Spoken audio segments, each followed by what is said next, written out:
Madam Speaker, for some, patriotism is the last refuge of a scoundrel.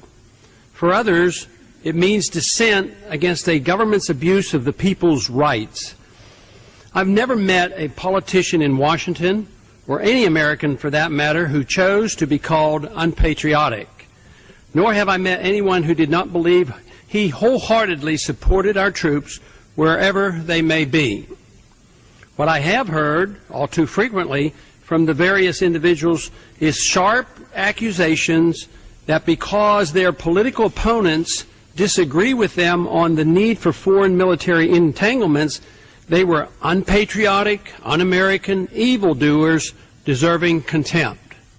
You know, first, Republic lost $100 billion over the Silicon Valley Bank. Yeah. You know, they had deposits in there. And, you know, it's just massive. And look how much they put into Silicon Valley.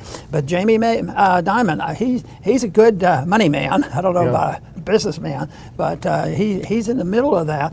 And it's just utterly amazing how much money is flowing around. And then they wonder why people are starting to lose a little bit of confidence about the dollar. And the gold prices keep wanting to go up, and people are concerned. But I think that this is a typical example of what happens. Banks get into trouble. People know there's something wrong, and everybody, not everybody, most people realize the big guys are going to get bailed out, and this is their big effort. That's why they exist. And there will be some losses.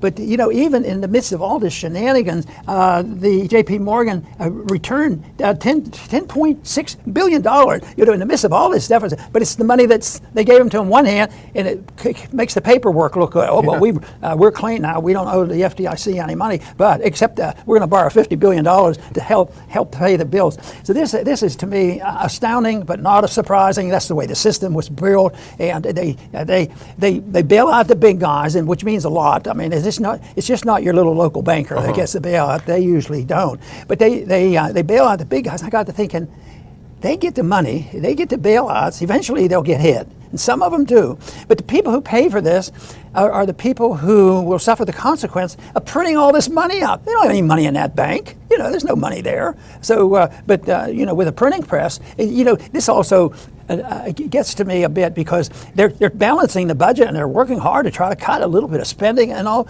but it doesn't mean a whole lot. I mean, they do all this. Are they getting daily authorization by the Congress to do this? Oh, but the law says you can do this. All of a sudden, the law says you can do anything you want and print money.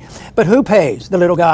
Because what they're doing here, it was caused by inflation and malinvestment and debt and manipulation of interest rates, and they're just adding to the fuel. And guess what? The middle class and the poor are going to suffer the most. I used to think that maybe the poor have it well off. At least they don't have to pay income tax, but they pay the inflation tax. Percentage-wise, they're the ones who really suffer. So guess what? If I were in Congress, and I am not thinking about going to there again, but I would vote against the bailouts and try once again and at least make the point to have solved this problem and prevented it. But we gave up on that for a long time ago. The big desertion was in 1971 when we said we owe nothing, we're bankrupt, and yet the world still believes in it. You know, with all this mess, you'd think maybe the stock market would go down or something like that. But people say, well, as long as I get my check, and I'll complain to my congressman, just raise my payments. Yeah. And if we have another COVID, we know how to pass out money real quick. Yeah.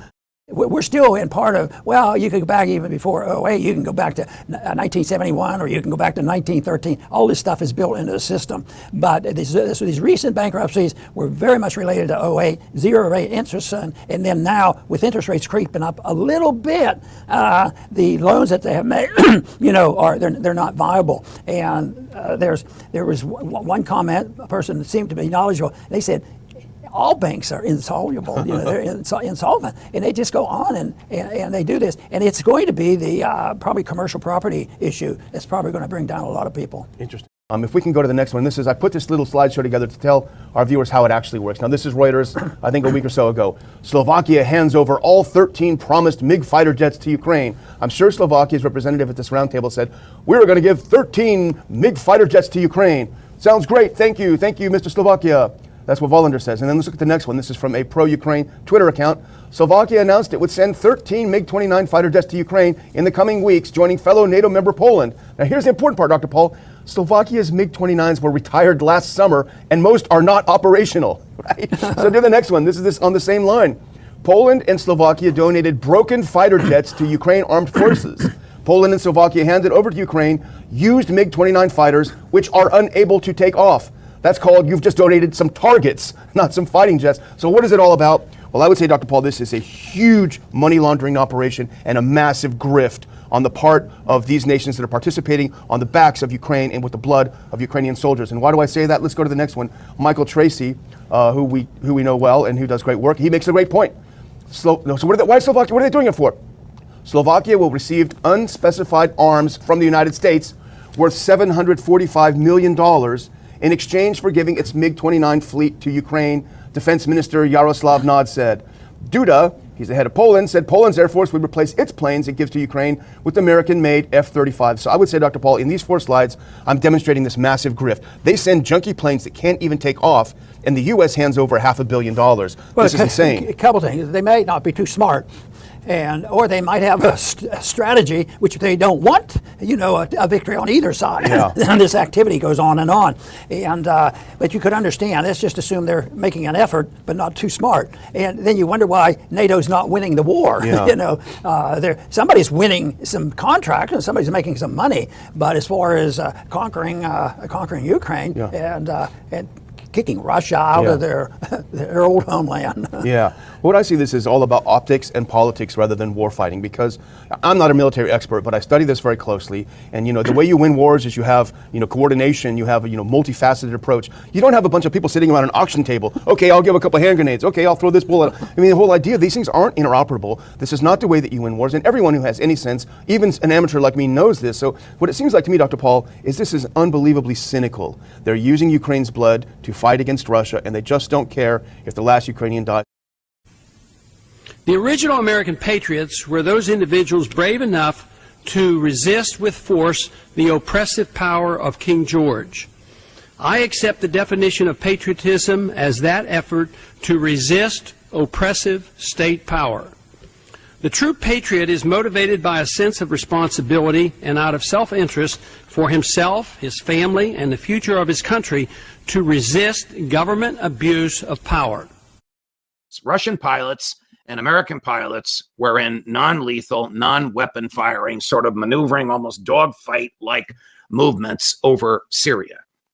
The Russians are involved in the civil war in Syria. They're involved because Vladimir Putin wants them involved. That's the law in Russia. The president of Russia wants you involved in a war, you get involved in the war. What the hell are American fighter pilots doing in Syria? So American generals have been complaining that Russian fighter pilots are engaging in provocative moves over Syria, which of course they can do. They are openly and notoriously supporting the government of Syria, which is openly and notoriously involved in a civil war that's been going on for about 15 years now. The United States has continued to be involved in this war in Syria. Has Congress declared this war? No. Has Congress authorized this war? No. How long have we had troops there? Going back since George W. Bush.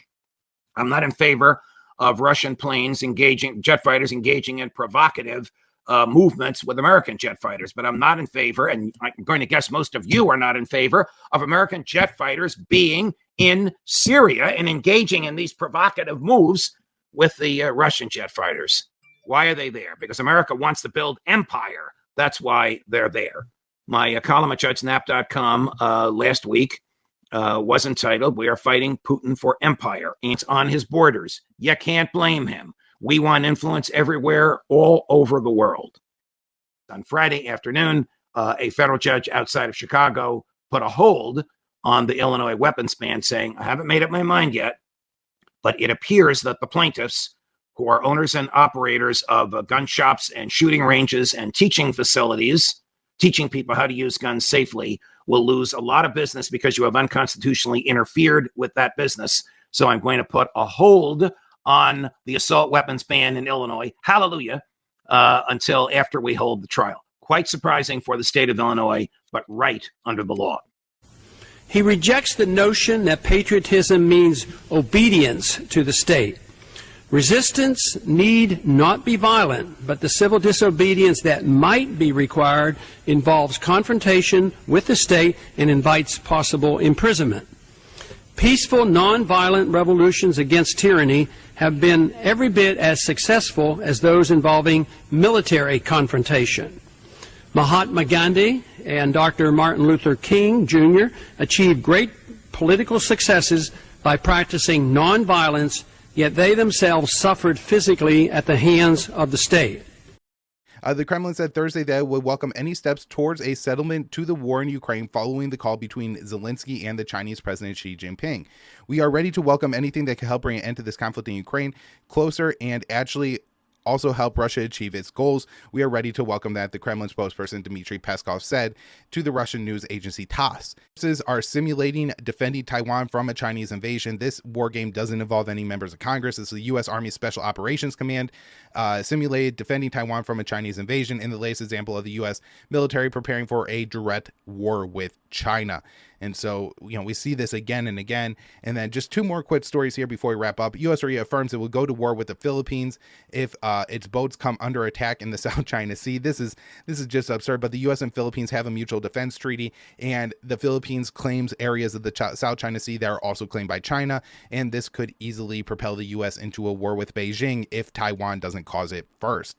Last up here, China denounces U.S. plans to dock nuclear-armed submarines in South Korea. China on Thursday denounced the U.S. plan to dock a nuclear-armed submarine in South Korea, saying the plan runs counter to the goal of a denuclearized Korean peninsula. The United States has put regional security at risk and intentionally used the issue of the peninsula as an excuse to create tension, the Chinese Foreign Minister Mao Ning said. What the U.S. does is full of Cold War thinking, provoking bloc confrontation, undermining the nuclear non-proliferation system, damaging the strategic interests of other countries, exacerbating tensions on the Korean Peninsula, undermining regional peace and stability, and running counter to the goal of denuclearization of the peninsula, she added. The submarine deployments are a part of a plan to increase nuclear war weapons cooperation between the U.S. and South Korea that was announced by President Biden and South Korean President Yoon Suk-yeol at the White House on Thursday. While nuclear-armed submarines patrol waters all over the world, they haven't docked in South Korea since 1980s, and the move is a purposeful provocation towards Pyongyang, and it is sure to raise tensions. Not sure what North Korea is going to do in response. The U.S. has been worrying for a long time that they're going to test a nuclear weapon. Maybe that's what they end up doing in response here. It's been several years since they've tested one. It's been well over a year since the U.S. has been warning that they've been planning to test one. But it does seem that, North Korea will likely take some kind of step to either upgrade or show off its strategic abilities in response to the U.S. moving the nuclear submarine into the region. But whether the resistance against government tyrants is nonviolent or physically violent, the effort to overthrow state oppression qualifies as true patriotism. True patriotism today has gotten a bad name, at least from the government and the press. Those who now challenge the unconstitutional methods of imposing an income tax on us or force us to use a monetary system designed to serve the rich at the expense of the poor are routinely condemned. Recently, a young student was kicked out of class, 11-year-old boy, for wearing a T-shirt that said there are only two genders. And the Board of Education allowed the boy to address the board at an evening meeting. We're going to play exactly what he said and everything that he said. It's only about 2 minutes long. It's heartwarming to watch this. Good evening. My name is Liam Morrison. I'm in the 7th, 10th grade at Nichols Middle School. I appreciate the opportunity to speak to you today. I never thought that the shirt I wore to school on March 21st would lead me to speak with you today. On that Tuesday morning, I was taken out of gym class to sit down with two adults for what turned out to be a very uncomfortable talk. I was told that people were complaining about the words on my shirt, that my shirt was making some students feel unsafe. Yes, words on a shirt made people feel unsafe. They told me that I wasn't in trouble, but it sure felt like I was. I was told that I would need to remove my shirt before I could return to class. When I nicely told them that I didn't want to do that, they called my father. Thankfully, my dad supported my decisions and came to pick me up. What did my shirt say? 5 simple words. There are only two genders. Nothing harmful, nothing threatening, just a statement I believe to be a fact. I have been told that my shirt was targeting a protected class. Who is this protected class? Are their feelings more important than my rights? I don't complain when I see pride flags and diversity posters hung throughout the school. Do you know why? Because others have a right to their beliefs just as I do. Not one person, staff, or student told me that they were bothered by what I was wearing. Actually, just the opposite. Several kids told me that they supported my actions and that they wanted one too. I was told that the shirt was a disruption to learning. No one got up and stormed out of class. No one burst into tears. I'm sure I would have noticed if they had. I experience disruptions to my learning every day. Kids acting out in class are a disruption, yet nothing is done. Why do the rules apply to one, yet not another? I feel like these adults were telling me that it wasn't okay for me to have an opposing view. Their arguments were weak, in my opinion. I didn't go to school that day to hurt feelings or cause trouble. I have learned a lot from this experience. I learned that a lot of other students share my view. I learned that adults don't always do the right thing or make the right decisions. I know that I have a right to wear a shirt with those 5 words. Even at 12 years old, I have my own political opinions, and I have a right to express those opinions. Well, God bless him. Beautifully, wonderfully articulated argument in favor of the freedom of speech. Yeah, the truth is the best disinfectant, as you know, Judge. That's why I relish being on this program with you. We're really in quite a fix right now. Yes, we are. There are a couple of folks being brought to trial for weaponizing the First Amendment. Now, think back to 71, 72, when Ellsberg forced, and a gutsy guy in the New York Times said, look, go ahead, do it, publish these things and see what happens. Now, the Supreme Court came down on the right side of that, as you say. Now we have, instead of protecting the First Amendment, people are being tried for weaponizing the First Amendment. In other words, saying things that the government doesn't want you to say. That's a hell of a fix, Judge. It's only we that have the opportunity, and really, I would say the requirement to make sure our fellow citizens know how dangerous the situation is. Well, the situation is very dangerous because that attitude, Julian Assange should be published for what he revealed, even though he fits directly within the 4 corners, if you will, of the Pentagon Papers decision. A media outlet in possession of information about the government, which is of material interest to the public. Isn't it of material interest to the public that the government was engaged in war crimes and the perpetrators of the war crimes were laughing about it? If you actually watch the tapes that Julian Assange ran, the government will say, well, Assange talked to Bradley Manning about how to get this information to him. Well, Ellsberg must have talked to somebody at the New York Post and at the New York Times. They didn't just drop it off on West 43rd Street. He had to know where to go and how to give it to them. This is all an assault on the First Amendment. You're right, and it's very dangerous. You know, the First Amendment, school children know what it says. Congress shall make no law abridging the freedom of speech or of the press. In the midst of the oral argument of the Pentagon Papers case, the great Justice William O. Douglas looks at the lawyer for the government and says, well, let me ask you this. Does no law really mean no law? And of course, he couldn't answer. How do we know that happened during the oral argument? Because the Supreme Court did something it has never done before or since. It put in the middle of the opinion that portion of the oral argument, the Q&A between Justice Douglas and this government lawyer, and how befuddled he was and how he couldn't answer Justice Douglas's question, does no law really mean no law? It obviously doesn't mean no law. It doesn't mean what it says in the minds of government prosecutors if they can prosecute you for speaking. I mean, this takes us to Teixeira. Let's say Teixeira did, the Massachusetts National Guardsman, now in jail in Boston. Let's say he did what the government says he did. He published matters of material interest to the public.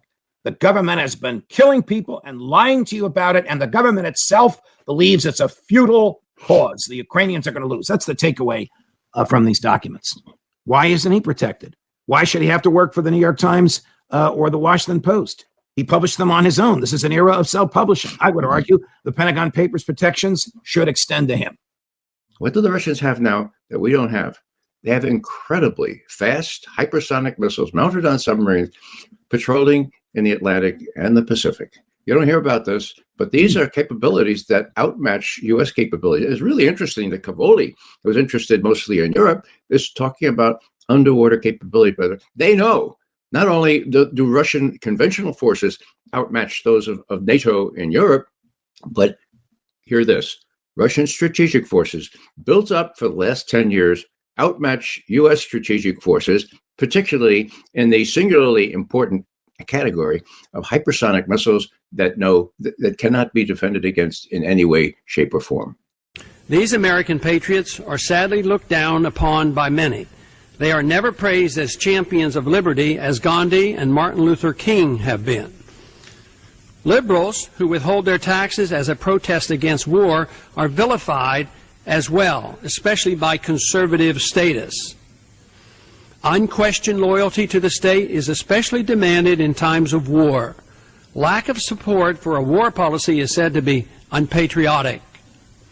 Arguments against a particular policy that endorses a war once it's started are always said to be endangering the troops in the field. This, they blatantly claim, is unpatriotic and all dissent must stop. Yet, it is dissent from government policies that defines the true patriot and champion of liberty. So the Federal Bureau of Investigation pressures Facebook to take down alleged Russian disinformation at the behest of Ukrainian intelligence, according to a senior Ukrainian official who corresponds regularly with the FBI.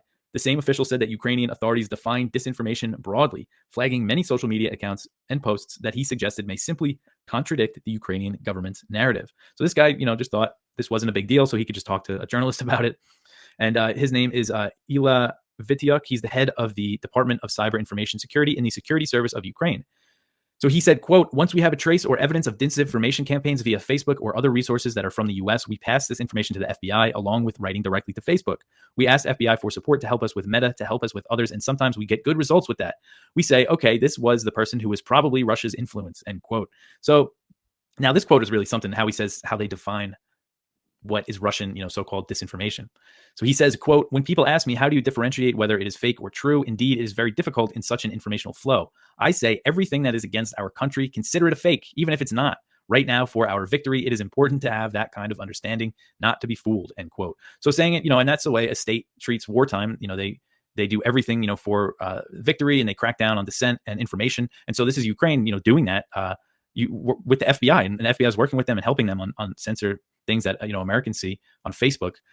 And one thing that he mentions in the article is that recently Facebook censored, I think maybe they still are, I'm not sure, the Seymour Hersh report on Substack that he wrote, that his big bombshell allegation that President Biden ordered the bombing of the Nord Stream pipeline. So it is conveniently ignored that the only authentic way to best support the troops is to keep them out of dangerous, undeclared, no-win wars that are politically inspired. Sending troops off to war for reasons that are not truly related to national security, and for that matter may even damage our security, is hardly a way to patriotically support the troops. He says, Kelly writes, this is a bit of a tone shift for the Republican leader, at least since October, when his party was embroiled in a tight race for dominance in the elections and inflation was a hot topic. Now here's what he said back then. I think people are going to be sitting in a recession and they're not going to write a blank check to Ukraine. They just won't do it. It's not a free blank check. So it seems like he was right at the time. I don't know, how did he change his tune, do you think? Well, I think he's confused a bit. And I think he is, just like people get confused about the unit of account and we don't have one, they do dumb things. But when you have an interventionist foreign policy and you're very powerful and you have a central bank that can print as much money as they want, you're going to make many mistakes and you're going to overextend. And it's been history all the way back to Roman days. That's how the Roman Empire came down. They overextended their foreign adventurism. And I think it's interesting, and you've already brought it up, the similarity. This thing this morning was a big sudden shift in attitude from we have too many workers and nobody,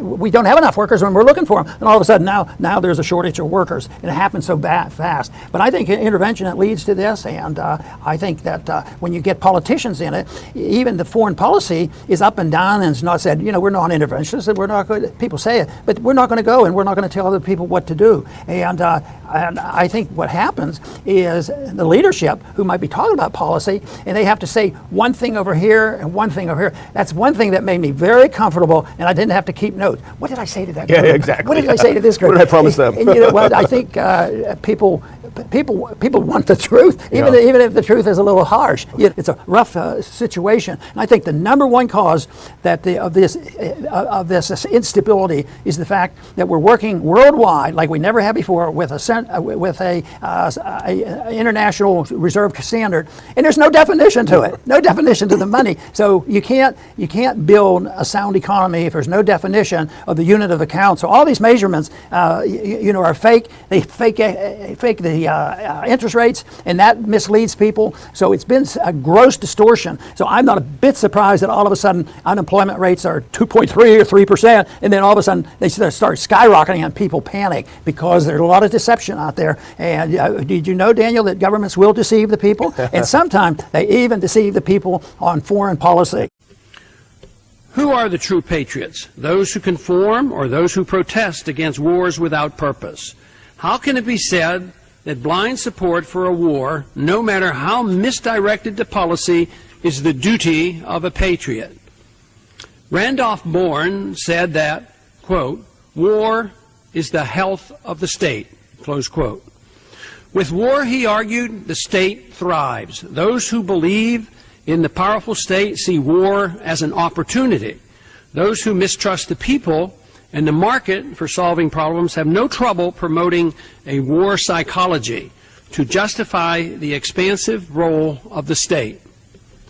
This includes the role the federal government plays in our personal lives as well as in our economic transactions. And certainly the neoconservative belief that we have a moral obligation to spread American values worldwide through force justifies the conditions of war in order to rally support at home for the heavy hand of government. It is through this policy, it should surprise no one, that our liberties are undermined. The economy becomes overextended, and our involvement worldwide becomes prohibited. Out of fear of being labeled unpatriotic, most citizens become compliant and accept the argument that some loss of liberty is required to fight the war in order to remain safe. This is a bad trade-off in my estimation, especially when done in the name of patriotism. 1.5, and somehow we're already a couple $100 billion above the ceiling that hasn't even been raised yet. And they're doing sleight of hand with the budget. It's probably a lot bigger number now because they're cooking the books to try to keep the debt down until they officially raise the ceiling. And the Republicans only proposed raising it by $1.5 trillion, which is nothing given the rate at which we're racking up debt. But how was it that we could run these huge deficits? How are we able to sustain a $31.7 trillion national debt? It's because interest rates were so low. If the Federal Reserve had not kept interest rates at zero for so long, had interest rates reflected the appropriate price of money that a free market would set, there is no way the government could have gotten away with this. Government could not be this big. Government could not have spent all this money because it couldn't have afforded to pay the interest on the debt. So the only reason that government got so big, that spending got so, they were spending so much, and the deficits got so large was because the Fed had rates down. Now, when the Fed lets rates go back up, everything that was built on a foundation of 0% crashes, including the government. The government is going to come crashing down if the Fed holds the line on fighting inflation, because the government can't survive. We can't have these deficits and normal interest rates and fight inflation. So the government is going to be forced to downsize dramatically, make big cuts in government spending if the Fed is going to continue to fight inflation and keep rates up, which I don't think it's going to do, because the Fed is going to choose to reverse course to stop banks from failing, to stop the auto industry from imploding, the housing industry, the government from slashing government spending, even corporate America. Corporate America is all levered up. What's going to happen over the next year or two as all this cheap money that they borrowed to buy back their overpriced stock, all the loans come due? What about all the junk bonds that are out there, all the companies that have survived on junk bonds? Now they still were paying maybe 5 or 6%. Maybe now they got to pay 12%, 13%. They can't afford that. The bankruptcies have already started. Already, year to date, this is the third worst year for major bankruptcies. We've had 70 major bankruptcies announced so far this year. Now we're finished with 4 months of the year. That we're, at least in a recession, if not a depression. Now, there's only been 4 years prior to this year, in the last 150 years, that we've had this happen. So the time before 1933 was 1921. Now, there was a recession in 1921. It would have been a depression had the government done in 1921 what it did in 1929. See, the reason no one ever heard of the 1921 depression was because we didn't have one, because the government didn't make the mistakes that it made in the 30s. What the government did in 1921 was exactly what they say not to do. they cut government spending in a recession, and there was no stimulus and no bailouts. And the cut in government spending basically relieved a burden on the economy and allowed the free market to prevent a depression. Because the stock market crashed, the initial collapse in GDP in 1921 was just as bad as 1929, except Hoover came in 1929 with all the stimulus. He did what we've been doing, and he basically wrote the failed playbook that we've been following. Nobody does what Coolidge did in 1921 because that worked. But that involved less government, not more. So nobody wants to try that. Now, I don't have any time on this podcast. Again, I'm kind of off track. That's a long story. It's a good story, but I can't tell it here. All I want to do is bring out that we did have a recession in 1921 when we had a decline in the money supply. Now, the year before that it happened was in 1893. They had a bit of a panic that year, so recession. Now, that predates the Fed, right? So you can't blame it on the Fed, but the money supply did contract, and it was a rough year. And the same thing in 1870. There was a contraction in the money supply. So we're experiencing something now that we don't normally experience unless something bad is happening. And the fact that we're experiencing it, something bad is happening. And that's one of the reasons we're experiencing it. Now, there are people that are going to say, well, doesn't that mean there's no more inflation? Because if inflation is defined as an expansion of the money supply, and I that's what I say it is, if the money supply is now contracting, doesn't that mean we have deflation? And that is correct from that perspective, that we have had a year now of slight deflation, because you have to put that 4.1% contraction in context. In fact, I tweeted out the chart of M2. And if you look at how much it's gone up in the last few years, and then even the last 10, 20 years, this little decline looks tiny on that chart. And remember that prices respond to inflation with a lag. And so even if we've had a year of deflation, 20 years of massive inflation are still in the pipeline. So consumer prices still have a long way to rise to make up for all the inflation of the past. So for all the years that M2 was growing, we haven't caught up to that to get to the point where we've now had a slight decline. But here's the problem. That decline is going to be truncated, because before too long, the Fed is going to reverse that decline in money supply. Money supply is going to ramp up when the Fed goes back to QE with a vengeance in order to prop up everything that's going to come collapsing down that I discussed. And everything that it built on a foundation of cheap money is now in the process of collapsing. And we would have a massive depression in order to clean up this mess. The Fed never allows the market to clean up its messes, not since the 1930s. That is the playbook. The problem is we've run out of road to kick the can down. We're now at the point where if we try to do that, we're on a new road to hyperinflation. So that's where we are now. The Fed is not going to allow this to continue. The monetary heroin is going to be reintroduced into the market. And so this deflation is not going to be allowed to continue. Now, that's what the market needs. We need healthy deflation. We need money supply to contract. We need debts to default. We need companies that never should have been in business to fail. The entire economy needs to be restructured on a solid foundation.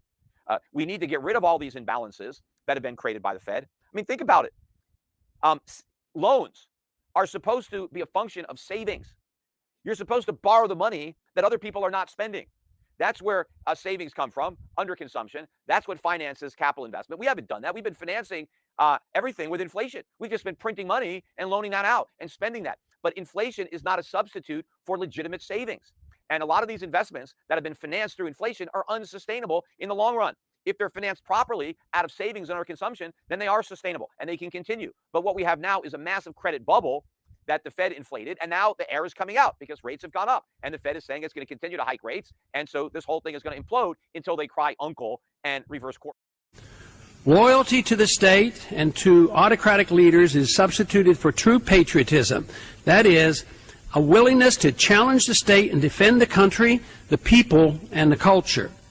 The more difficult the times, the stronger the admonition becomes that the leaders be not criticized. Because the crisis atmosphere of war supports the growth of the state, any problem invites an answer by declaring war, even on social and economic issues. This elicits patriotism in support of various government solutions while enhancing the power of the state. Faith in government coercion and a lack of understanding of how free societies operate encourages big government liberals and big government conservatives to manufacture a war psychology to demand political loyalty for domestic policy, just as is required in foreign affairs.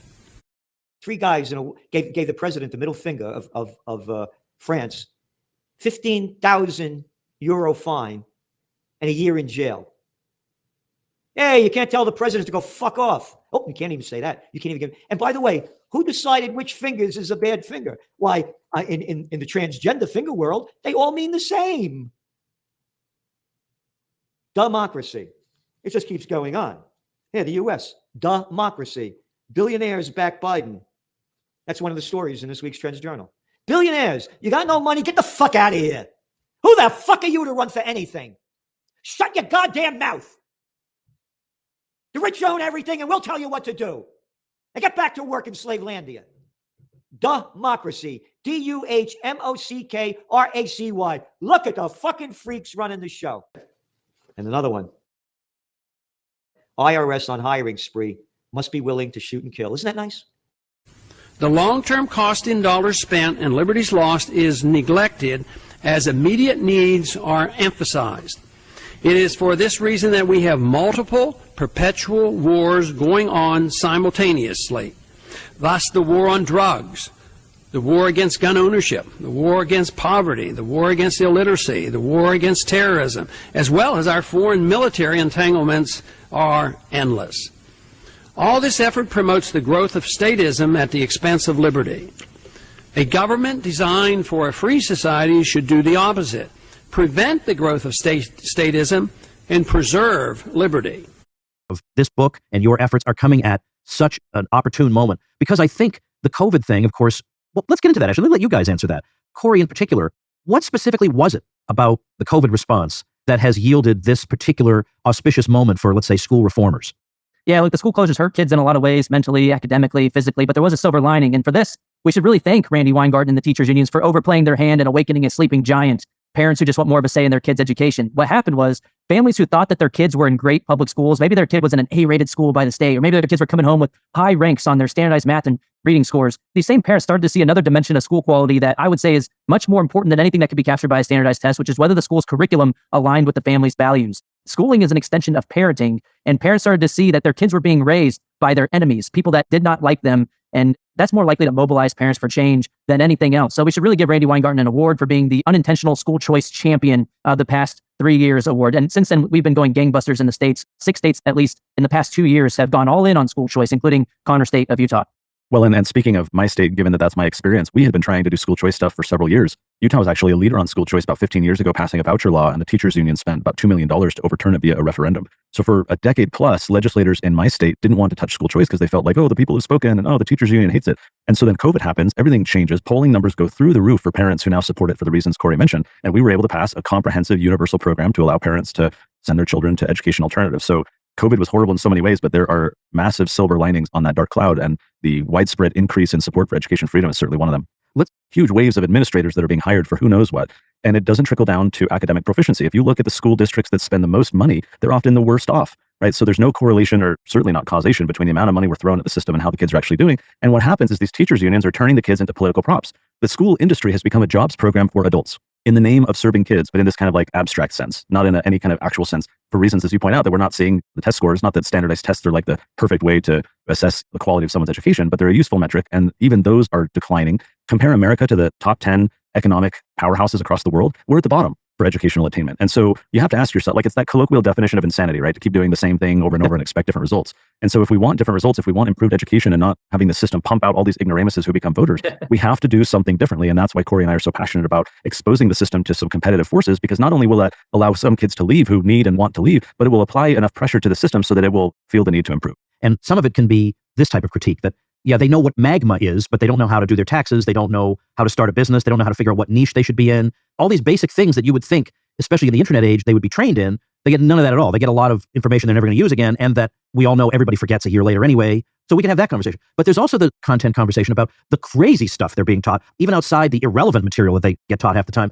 is the crazy stuff. So of course we have gender theory being pushed on kids, sometimes secretly, but then also the critical race theory stuff. And this is the thing I want to share, because on the one hand, we had all these assurances that critical race theory is not being taught in the schools. So then, okay, so we called their bluff and said, okay, so then I guess you won't mind if we ban it then, since it's not being taught. And then it was like, what the heck? So here's the paragraph. That didn't sit well with the teachers unions. The National Education Association passed a resolution in response saying they, quote, oppose attempts to ban critical race theory and or the 1619 Project, unquote, And they would promote curriculum that, quote, critiques empire, white supremacy, anti-blackness, anti-indigeneity, racism, patriarchy, cis-heteropatriarchy, capitalism, ableism, anthropocentrism, and other forms of power and oppression at the intersections of our society, unquote. Now, that is nothing mainstream about that statement. And anthropocentrism, is that the idea that maybe if there's a burning building and there's, I don't know, a raccoon in there and a child, you might prefer to rescue the child? I mean, is that what they're saying? I think it ultimately is what they're saying, because what we see from the teachers unions, including the National Education Association that you just read a portion from one of the resolutions, they're extremely left-leaning. There was another resolution that actually failed where some of the delegates were trying to say that the NEA, this teachers union, will make student learning the priority of the association. And so that was defeated. They voted it down. They said, no, it's not going to be the priority of the association. And so these unions and so forth, they're no longer, like in my estimation, they're no longer these kind of inspiring, impartial educators. What we end up with is a lot of activists who see the classroom not as a opportunity to challenge ideas and learn together, but as a soapbox upon which to elevate their own platform. And so when you see the resolutions coming out, especially the one you read, Tom, and all the crazy jargon that's thrown in and so forth, like it becomes very clear that parents who don't want their kids to expose to these crazy societal trends and propaganda and so forth need to find alternatives. And COVID was great in the sense that it woke so many parents up to the reality of the situation, with especially Zoom school, and parents were realizing what their kids were being taught. They're like, oh my gosh, this is garbage. I want to homeschool them or do a pandemic pod or whatever. And so it was great for that reason. And yet that was just a small dent. I mean, homeschooling for a while almost tripled. It's settled back down a little bit, still bigger than it was. But the purpose of our book, if there is one, is to basically be another wake-up call, because in my estimation, at least, and I think Corey will agree with this, too many parents fail to realize just how bad things are. They feel like, oh, I went to school and I turned out fine. And like, they don't realize that the schools today are so much more different, in part because of things like you read, where, you know, there are activism opportunities for these teachers. And so we're trying to get parents and grandparents and aunts and uncles to say, you got to realize the nature of the problem before you can then be motivated to go on search for solution. There's all kinds of solutions out there, especially post-pandemic, especially with abundant information online, free and accessible to learn. There's all kinds of solutions, but parents aren't going to go searching for them if they don't realize that things are really bad. And my final point here is that I think that our decline towards mediocrity has been like the proverbial frog in a pot of boiling water, to the point where so many parents have become acclimatized to the mediocrity. They themselves were graduates of it, that we haven't realized the contrast of how far we've slid until you go read something, and we quote this in the book, like a late 1900s 8th grade test where they're having to do all these crazy questions that no adult could answer today without using like ChatGPT or something. It should be, you know, possible. But then you see the decline, that if 8th graders were being expected to learn this type of stuff so long ago, why is it that we have totally lowered? I mean, I hate quoting George W. Bush because I disagree with him on most everything, but he has this great quote where he talks about how these lowering standards in education are the soft bigotry of low expectations. And that's what has happened today. So many people are acclimatized to it. And so the book, the purpose is like you grabbing these parents by the shoulders and saying, wake up, it actually is pretty bad. You need to realize it. Once a war of any sort is declared, the message is sent out not to object, or you will be declared unpatriotic. Yet we must not forget that the true patriot is the one who protests in spite of the consequences, condemnation or ostracism, or even imprisonment that may result.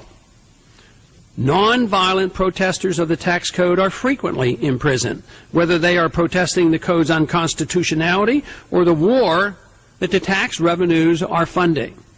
Resistors to the military draft or even to selective service registration are threatened and imprisoned for challenging this threat to liberty.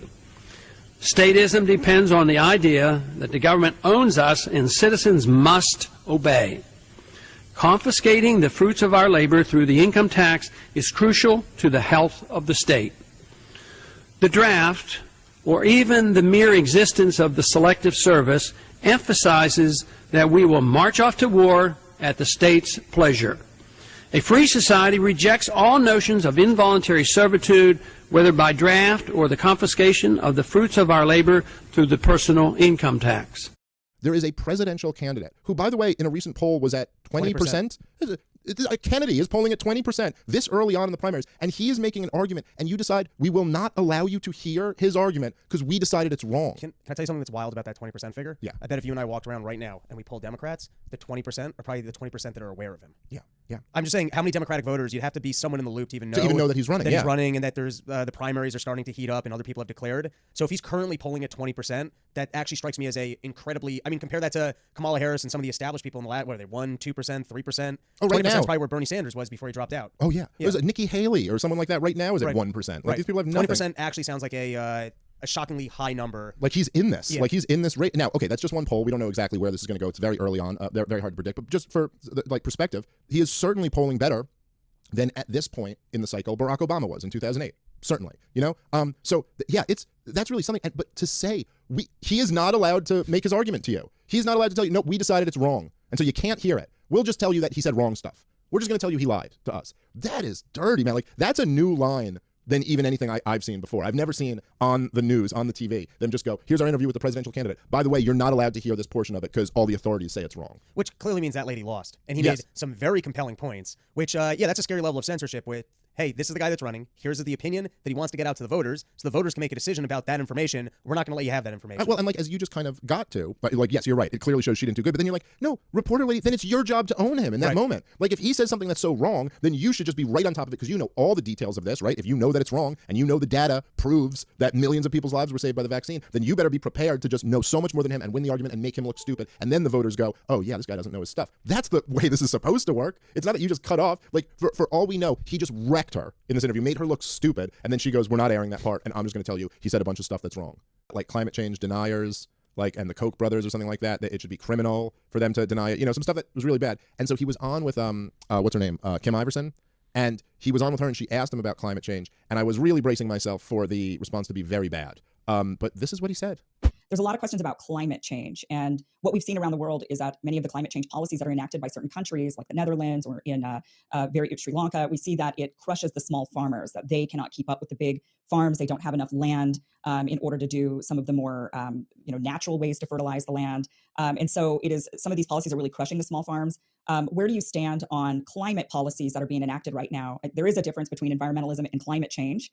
Where do you stand on all of that? And what types of policies do you support? The climate issues and pollution issues are being exploited by, the World Economic Forum and Bill Gates and all of these big, mega billionaires, the same way that COVID was exploited, to use it as an excuse to clamp down top-down totalitarian controls on society and then to give us engineering solutions. And if you look closely, as it turns out, the guys who are promoting those engineering solutions are the people who own the IPs, the patents for those solutions.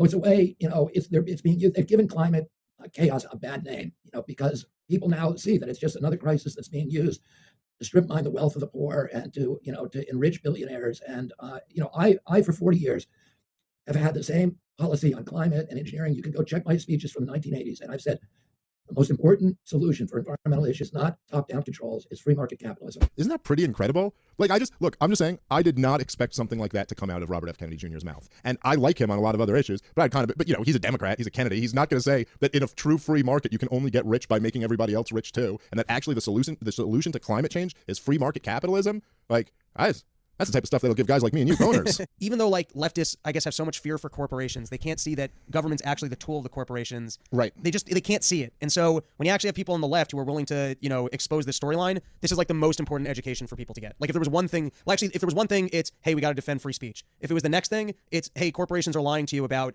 creating non-competitive market practices for their own profits, and global warming fits that narrative. And then if you wanted to go to a third one, to me, it would be the Fed. And then a fourth one, it would be war. Why war comes fourth? Because you get rid of the Fed, you can't pay for the wars anyways. Well, sure. Okay, so I get that order aside, those are the big ones. You know what I mean? And there is something about this argument coming from Robert Kennedy Jr. that it's the most powerful source.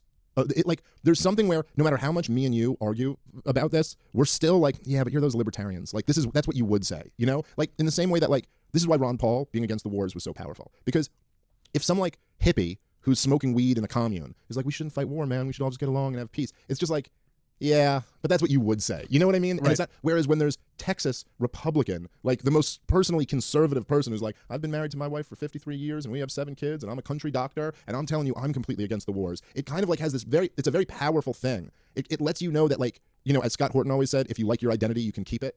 That right. was kind of the message there. And there's something about Robert Kennedy Jr., who has been a decades-long Democrat environmentalist.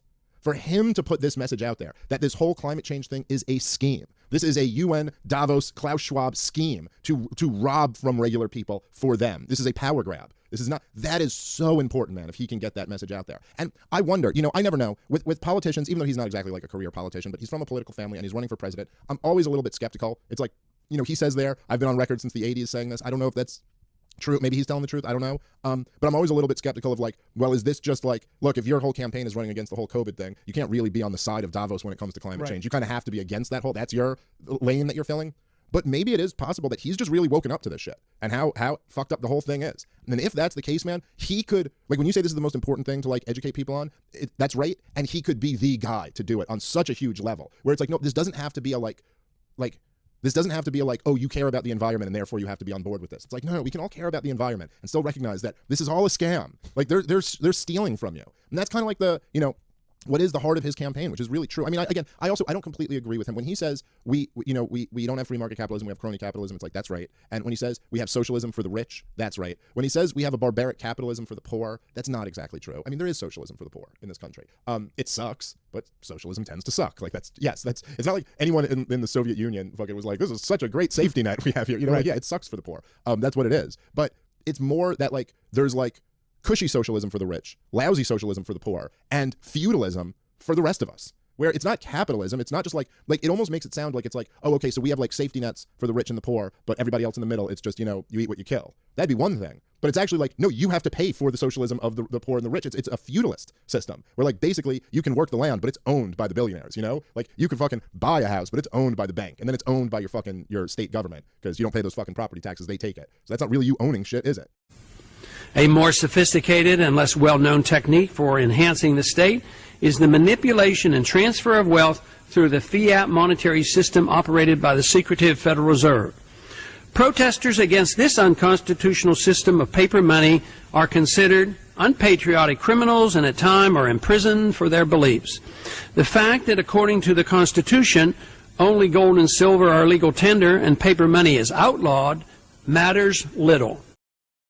The American public are not going to wake up to the moral significance of the anti-war movement until American boys start coming home in body bags. And Joe Biden cannot explain or justify legally or politically how the hell they got there, why they were killed by Russian troops. Yeah, well, we do have special operations forces. According to the Discord leaks, there are 100 allied special operations forces, including, I believe it was more than 25 Americans there right now. If we have real American casualties, that'll be because the worst case scenario broke out and we have a major power conflict between the United States and Russia, which would almost certainly lead not just to body bags, but the annihilation of American cities and deaths by the millions or tens or even hundreds of millions. On this, what do you think? Okay, it's hard for me to not just go off on a tangent about how much I despise Antony Blinken. To imagine this guy sitting in Thomas Jefferson's chair, it just kills me all day. He's the Condoleezza Rice of the Biden administration. But look, first of all, he's talking about David Ignatius, who's a former CIA agent and obviously still a CIA agent and regular writer for the Washington Post. He's widely known as the man closest to the agency at the Post, is who he was talking to there. And then that's the heroic Medea Benjamin from Code Pink. People say that Code Pink got silent when Obama got elected. That is not true. That lady and her friends have been, really kicking behind this entire time, doing things like that and showing up at protests and rallies and all those things this whole time. And what she's saying there is absolutely right. But imagine the hypocrisy of these people pretending to stick up for free speech. Which, that guy Ivan, I think you're talking about there, that's the Wall Street Journal reporter. He should be let go. But for them to sit there and posture about that while Julian Assange is locked up. And then I'm not sure who the guy that Medea was with there, but he also joined in that, what about America standing up for Shireen Abu Akleh, who was the American Palestinian journalist murdered by the IDF last year on the West Bank, shot 3 times in the face with a giant press badge on the front of her jacket. And that the FBI claimed that they were investigating and then apparently dropped it. And so here's, our closest ally regularly kills American civilians. I'd say closest ally and, ironic quotes, regularly kills American civilians. And here, including an American journalist. And America basically says absolutely nothing about it. And so both of those are just absolute atrocities against journalism and, against the kind of principles that this country was founded on, that we all learned. That's what makes America great in the first place is freedom, such as the freedom of the press. I am a fierce defender of the First Amendment, and I could not have said it better than you just did. Thank you very much for joining us on all this stuff. Come back again next week, please. Absolutely happy to. Thank you, Judge. The principle of patriotism is turned on its head. Whether it's with regard to the defense of welfare spending at home, confiscatory income tax, or an immoral monetary system, or support for a war fought under false pretense without a legal declaration, the defenders of liberty and the Constitution are portrayed as unpatriotic, while those who support these programs are seen as the patriots. If there's a war going on, supporting the state's effort to win the war is expected at all cost. No dissent. The real problem is that those who love the state too often advocate policies that lead to military action. At home, they are quite willing to produce a crisis atmosphere and claim a war is needed to solve the problem. Under these conditions, the people are more willing to bear the burden of paying for the war and to carelessly sacrifice liberties which they are told is necessary. And that is that they're not going down there to prevent people from crossing the border illegally. This is the Defense Department sending additional 1,500 troops to the border temporarily for 3 months to augment Customs and Border Patrol missions there, according to a U.S. official. The 1,500 will fill areas of the mission that have gaps, including ground-based detection and monitoring, data entry, and warehouse support. And if you go to the next one, just to continue on that thought, Dr. Paul, military personnel aren't allowed to act as law enforcement on American soil, so they can't directly perform arrest of migrants. Instead, they will help with some of the administrative tasks, such as helping process migrants who ask for asylum to receive dates in an immigration court. In other words, as you put it to me, they're there to facilitate. Yeah, there you go. To facilitate. But you know, it's so absurd. But you can't get shocked. You can't be totally surprised. You can be more annoyed than ever. But it doesn't make a whole lot of sense. But I think that you know, the one thing I said one time in a debate, which you know, annoyed a few people, was, you know, fences aren't the best symbol for a libertarian society. Yeah. I know you have to defend the homeland. You have a right to defend your own house. And I think our homeland is something similar to our house, and that's the type of protection that we should have. But fences, so often in our lifetime, they've been used to keep people, you know, from leaving the country. And there's a little bit of that going on in this country now. The government pays close attention and would like, and I think a lot of this movement for even more financial control and you know, cryptocurrencies that government owns, all these things, is to watch out that people don't get disgusted and take their wealth with them. And so the governments have an interest in trying to prevent that. But, you know, they prevent the military from being military. They're going to help more people come in. But you know what they deny even discussing is who should be more involved in it. And I think about, we can't have a policeman in front of everybody's house. That'd be impossible. You can't make people perfectly safe. But you know, some people take care of that themselves, and that's the Second Amendment. You know, that people know, especially the more rural area you get, the more you know there's a gun on the other side of the door. So, especially in Texas. Yeah, exactly. So there's a citizen approach. But now, even, you know, just think how much property is crossed, how many private properties, the ranches and things that are crossed. But they become the criminal if they try to prevent the trespassing. So that's not even entertained as a possibility. But you know, I think at least they assume that if somebody comes up our driveway and they decide they want to come in, they just open up the door and walk in. Everybody knows that's trespassing. But as long as the government does it in a national sense, you're no longer a home. The homeland feature has been changed, and a lot of people have argued this case. Once you have open immigration, you no longer have a homeland, and there's very little the government should be involved in. But one should be the protection of property, not the universal use of property by individuals. It's got collective ownership. That doesn't work. That's what we end up with now: collectivism at the borders and all this crazy nonsense that's going on. And you know, the one thing that might arouse the people, because I've seen it on some of the station, is the number of people who have committed vicious crimes, been in and out of, you know, arrest. They don't stay in prison, and then they end up murdering 10 people. You know, and that's aggravating people. And remember, in the COVID thing, the one thing that people hated is if we could find an example of a person that was a super hawk on everybody wearing that mask, take your shots and all that, and they weren't following the rules themselves. That aggravated a lot of people. And he's the only candidate who's explicitly made part of his promises to pardon Assange. Just look at this tweet that he put out yesterday afternoon. Very, very good statement. Very, very clear and bold. If we can, there we go. Instead of championing free speech, the U.S. actively persecutes journalists and whistleblowers. I will pardon brave truth tellers like Julian Assange and investigate the corruption and crimes they exposed. This isn't the Soviet Union. The America I love doesn't imprison dissidents. And he followed up with the next one. And we know some of these people because they've spoken at our conference. If we can put that next one up. Other brave truth tellers include John Kiriakou, who spoke at our conference, Chelsea Manning, reality winner, Daniel Hale, Thomas Drake, who spoke at our conference, Jeffrey Sterling, and Edward Snowden. They were trying to return America to its democratic and humanitarian ideals. Very good, straightforward, and bold statement, in my opinion. Yes, and the great thing about this is that it fits into my desire of building on a coalition, not a coalition of left-wingers and right-wingers who wheel and deal and sacrifice a little bit of what they believe in to bring people together. But they come together, and we had that experience while I was in Washington. We could join together because we both agreed, you know, on the war issue and civil liberties. That shouldn't be such a giant leap, but that is a big deal for some people. Oh, you don't care about your country, you're unpatriotic, and just think of the harm done by you advertising and saying vaccines could be dangerous. If we shouldn't have one person make a decision, then you should have discussion. All of that stuff is, I think, so important, but I think Robert understands this, and the connection between corporatism and corporations and the benefits, you know, that it is so dangerous, and I think we see it today. The last 6 years have been quite beneficial to the health of the state, which comes at the expense of personal liberty. Every enhanced unconstitutional power of the state can only be achieved at the expense of individual liberty. Even though every war in which we have been engaged, civil liberties have suffered, some have been restored after the war ended, but never completely. This has resulted in a steady erosion of our liberties over the past 200 years. Our government was originally designed to protect our liberties, but it has now instead become the usurper of those liberties. The Fed is going to work to try to prevent stuff like this from happening in the future, right? So, hey, all this stuff is happening, and now the Fed is going to try to make sure it doesn't happen again. Well, the Fed is the reason it's happening now. And in fact, when it happened in 2008, they told us that they would make sure it would never happen again. In fact, it was Janet Yellen who said we never have another financial crisis in her lifetime. And when she said that, I thought, well, maybe if she gets hit by a bus or something, that might be a true statement. But if she had a normal lifetime, I said, of course she's going to see another one. And in fact, there's another one on her watch. She is the Secretary of the Treasury, and we are experiencing a financial crisis. Now, maybe she doesn't want to have to acknowledge that. Maybe that's one of the reasons that nobody wants to say it's another financial crisis, because it would make Yellen look even more foolish for having said that we would never have another one. But one of the reasons that they all told us we'd never have another crisis was because they claimed they fixed it in 2009. Right? Now, of course, they caused the problem in 2008 that they claimed credit for fixing in 2009, right? They light the fire, and then they say, oh, you see, we put it out. But they didn't put it out, right? They just poured gasoline on it, and maybe it looked like it went out, and then it blew up even bigger. And now they're making the same promise again. Oh, okay, the government's going to fix this. We're going to make sure this doesn't happen again. They still don't get it, that the reason it did happen again was because of the government, because the underlying Fed policy and government guarantees that created the crisis the first time never went away, because the Fed and the government misunderstood why we had the crisis in 2008. And so everything they did to supposedly prevent another one just guaranteed that another one would happen. And that's what I said from the beginning. And, of course, I got that right.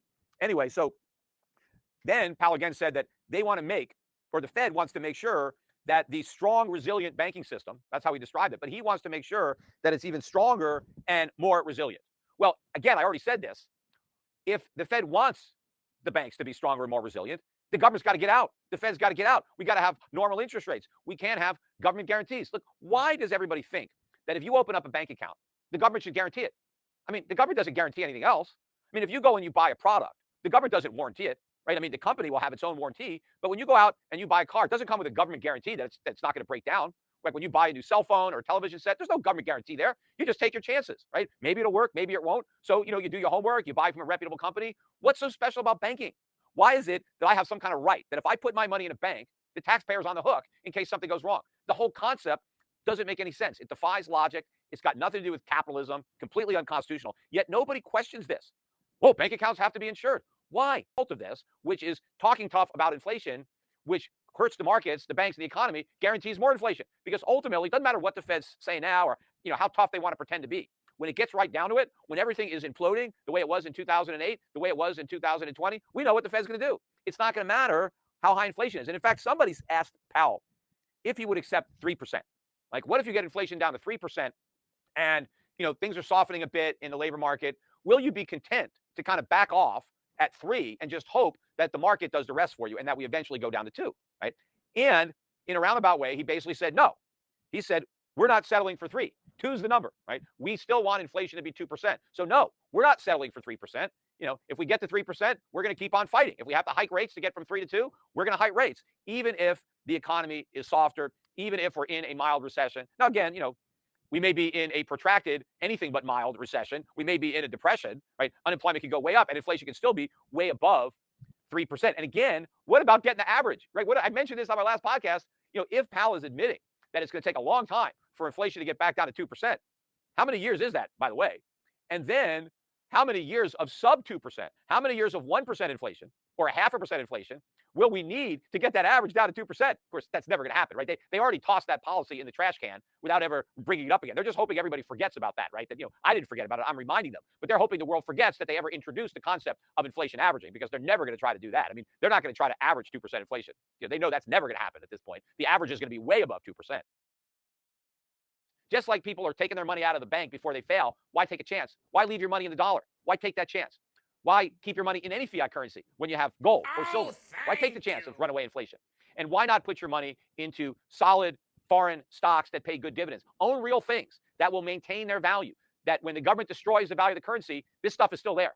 These businesses, these companies, the plant and equipment, the technology, the IP, the goodwill, the infrastructure, supply chains, all this stuff is still there. Because humans aren't going to stop needing things. They're not going to stop wanting things, and they're going to have to buy them. And you may as well own the means of producing and distributing the things that people need to buy, because those things will always have value. The paper that governments print never had any value. It's all psychology. It's all confidence. If you believe it has value, well, then people will accept it.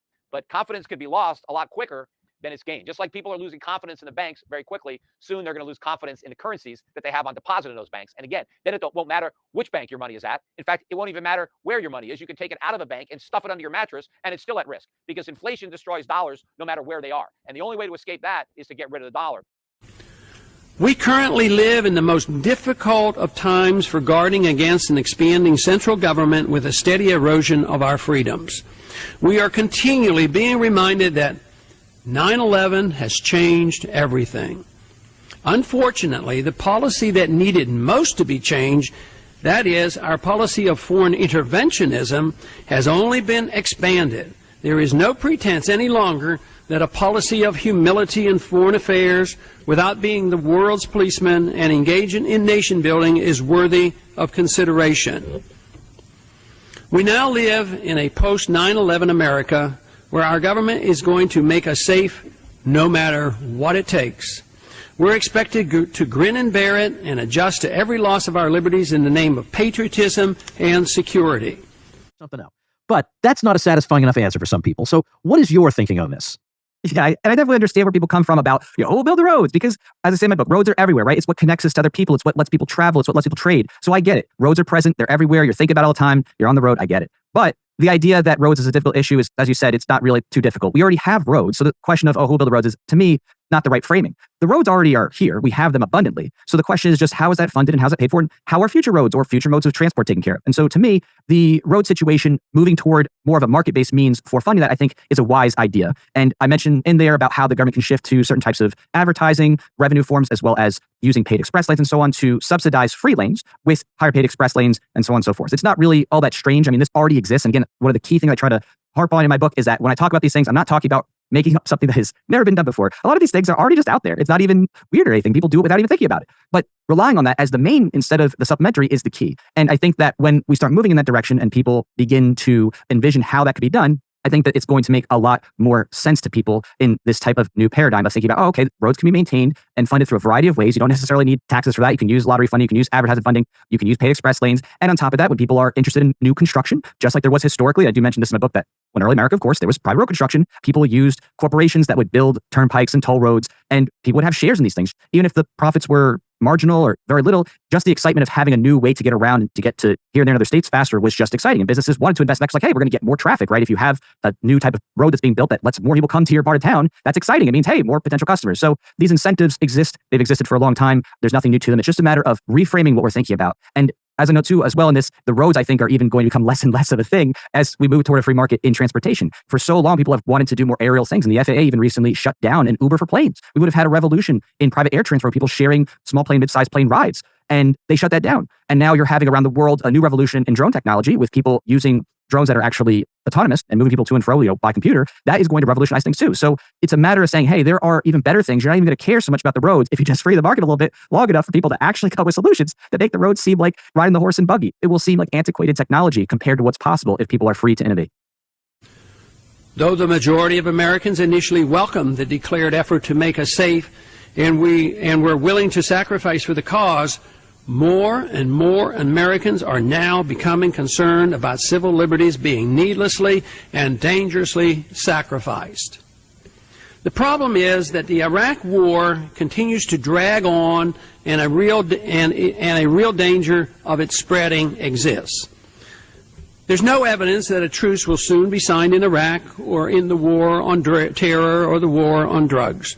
Victory is not even definable.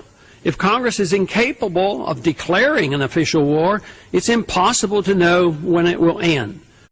Over the weekend, U.S. fighter pilots and Russian fighter pilots got in one of those dogfights where they don't shoot at each other. So they sort of did this to each other. It sort of taunt each other. Where? Syria. Yeah. What the hell are American fighter pilots equipped with lethal missiles doing over Syria? When did the Congress of the United States authorize American military action in Syria? Why doesn't the Congress do something about this? Because the American public doesn't care, and Joe Biden loves fighting secret wars. And in fairness to Biden, Obama did it, and Trump did it as well. Syria, Syria, Syria. We can't have a war going on there that involves the Russians that we're not involved in. The Russians are involved on one side. We got to get on the other side. That's the mindset of the war party. Democrat president, Republican president. Democrat Congress, Republican Congress. It doesn't matter. It's the war party. You're right. And again, where are the Americans in Syria? Oh, they're in the eastern area where they're stealing all the oil. They're stealing the oil. As I say, you think we would have invaded Iraq if their major export was broccoli? Broccoli Rob, maybe. and again, as I say, when all else fails, they take you to war. And Biden's popularity is in the toilet. He's running for president, and he'll get the people's mind off it when we keep ramping up war. Correct. And that's my greatest fear. Correct. On Monday, a 26-year-old American was killed by a Russian missile. He's an Army veteran, honorably discharged from the Army, and volunteered in sort of a foreign legion to fight in Ukraine, coming back in a body bag. He did that voluntarily for whatever thoughts he had in his mind. But once an American active duty military comes home in a body bag, then maybe the public's eyes will open up and say to old Joe, what the hell do you have troops there for? Nah. Or authorize this. Congress doesn't care. The public doesn't care. The public has no clue what's going on. You know, the public is more interested in what people wore to the Met Gala on Monday night. If you look at the New York Times, these garish, absurd costumes, the public is more interested in that than they are in the American government killing and lying about it. Yep. The cover story in CNN yesterday, last evening before I went on the air, was AOC's not going to run against Gillibrand for the U.S. Senate. What? Oh, how about Minnie Mouse isn't going to run against Clarabelle? We have been fully forewarned that the world conflict in which we are now engaged will last a long, long time. The war mentality and the pervasive fear of an unidentified enemy allows for a steady erosion of our liberties, and with this, our respect for self-reliance and confidence is lost. Would the Ukraine military or intelligence, whoever sent these drones, there appear to have been two of them, we'll look at them from a couple of different angles in a moment, have run this past the U.S. Defense Department first? No, I don't think so. I can't. While we've raised some questions about the level of Secretary Austin's intelligence, he's not that stupid. You mean his intellect or the intelligence materials available to him? The combination of the two. I mean, this is the U.S. officials recognize that this is crossing, as one of the Russian politicians said, this isn't crossing a red line. This is a stoplight. And so it's not just Medvedev that's popping off. It is, dozens of political officials in Moscow. Putin hasn't said a word. So the Russian, I think Putin and the military still, they're going to remain cool and collected. They're not going to do an emotional response. They're not just going to lash out. But it is going to ramp up the response because the politics of it now in Russia require it. You cannot attack Moscow on the eve of the celebration of the defeat of the Nazis 82 years ago. Right. And then expect this to go unanswered. Right. This would be like attacking the U.S. Capitol on July 4th or July 3rd, right before July 4th parade. Right. Now, what do you think caused it to explode, Larry? It looks to me like it was intercepted by something. The Russians did 6 months ago, as I recall, they put air defense systems on the roofs of some of the buildings in Moscow. So they will have had those systems in place. So there appears to be some sort of a fire in the rear. Is that the debris from the drone, or did the drone attack the domed building? Yeah, it looks to me like that's debris, even a fuel that may have been on board, a limited amount, but it did not impact the dome and explode as a result of that. Where would this have been sent from? I mean, Moscow is, technically in Europe, but it's nowhere near the Russian border. Well, it's about, I think the distance from Ukraine, from the Ukrainian border over to Moscow is about 300 miles, 350 miles. So it is conceivable that a drone could fly that far. What's going to be interesting is recovering the parts of the drone. Whose drone was it? Who made it? Was it the Turkish Bayraktar? Was it made by the United States? Was it made by Poland? Was it made by Ukraine? If there is any other country than Ukraine involved with the manufacture of that drone, then that also creates increased likelihood of this conflict expanding, because it is now that country that made that drone is going to share a responsibility for launching this attack. Is there any chance that this is a false flag intended by Russian nationalists to pull President Putin to the right and to cause him to lose his restraint and unleash the military to destroy Kyiv? That you have to consider that as one possibility. But I think the desperation at this part on the part of Ukraine is so deep that they're willing to take some crazy risks in order to try to get this war expanded in a way where they've got NATO actually engaged on their side, because they can't do it themselves. They now realize that. But the problem they have is I do not see Russia of the mindset now to sit down to negotiate, to say, okay, yeah, let's work things out. You take this and we'll take that, and we'll call it quits. I think Russia, this war has been a revelation to Russia about the deep-seated hatred in the West of all things Russian. Not just Russian actions, but the Russian people, their language. Recognize that the Ukrainian law is trying to eradicate any use of Russian. Who does that? It's inconceivable, but that's what they're pursuing. So I think faced with that, Russia recognizes they've got to eliminate the Nazi foundation that is at the heart of Ukraine's government. Just think of the self-sacrifice and the humiliation we go through at the airport screening process on a routine basis. Though there's no scientific evidence of any likelihood of liquids and gels being mixed on an airplane to make a bomb, billions of dollars are wasted throwing away toothpaste and hairspray and searching old women in wheelchairs. Our enemies say boo and we jump, we panic, and then we punish ourselves. We're worse than a child being afraid of the dark. But in a way, the fear of indefinable terrorism is based on our inability to admit the truth about why there is a desire by a small number of angry, radical Islamists to kill Americans. It's certainly not because they are jealous of our wealth and freedoms. The NIH is starting to recognize that, let's say you're a person with arms, but you see yourself as a person with no arms. You're a guy with legs, and you see yourself as a guy with no legs. Or you're a guy with eyesight, and you see yourself as a blind person. So they're recognizing that as, I don't remember what they were calling it. Transabled. Transabled? Oh, man. let me just tell you, this is my issue is just like LGBTQIA+. How many more letters can we fit into this shit, Like, now I got to worry about the guy who thinks he's a tree. Like that, and then you got All right. Well, this is what really makes no sense about this one to me is that, like, I guess if you thought you were supposed to be a man or you thought you were supposed to be a woman, then you change yourself into that thing, and then I guess you get to pretend like you're experiencing that. But, like, if you identify as a guy with no arms, like, do you envision a better life where you can't open up doors? Like, what do you think is on the other side of that that's going to be a good time for you? It's like they're just fucking with us at this point, you know? But that's commitment. Like they're just like, how much can we make you our bitch? And like, I bet they'll do this. Right. I said throughout COVID and throughout all this crazy woke shit, I've always said I feel like there's like a group of billionaires somewhere who are all just gambling with each other. You know what I mean? Like throughout COVID, I feel like there were like 3 like billionaires in a pool, and one of them's like, I bet I can have them wearing masks outside. And like another billionaire's like, you could never get him to do that. And he's like, watch and see. And like, you know what I mean? Like, you remember in like Trading Places, where like it's like something like that. Like you're like, yeah, like I bet we can get him to fucking recognize a man who identifies as a fucking meerkat. And you're like, I don't think they're gonna do that. And like, it just seems like that's almost like they're just fucking with us. So weirdly, this is the logical conclusion of all the trans shit. Like, however you feel about it, I'm just saying it is kind of the logical conclusion of all of it. That like, either biological reality exists or it doesn't, right? So if you can just identify as a different sex and therefore you are that, well, why should it stop at that? Why shouldn't it be a different age or race or species or whatever, you know? And once you've accepted that premise, I think you have no defense against it. You're just like, all right, we already decided you can do this. We should really try to top them. I identify as the ruler of the universe, so please, kneel before me. I don't know how else to handle it. So they're really putting this out in the NIH. Apparently, I mean, as reported by the New York Post, they're, I guess, recognizing these individuals, and the thought is that some of them might make the alterations themselves, so the medical industry might as well profit off of it. Oh, man. Are they going to start pushing this on kids now? Probably. Like, hey, like, you really like both your arms that much? Haven't you thought about how much better your life could be with the stub? You haven't even tried it. They're going to talk to kids and be like, so what's your preferred pronoun? Like, are you a he, a she, a they, a zer, or whatever? And then they'll be like, how many arms do you have? Like, I mean, I know I can see, but like, how many arms do you feel like you should have? Where are we at? We had one more topic, which was Bernie Sanders' philosophy on billionaires. Oh, yeah. Bernie Sanders, he was on with Chris Wallace, it was. And Chris Wallace was grilling him about when he said billionaires should be illegal.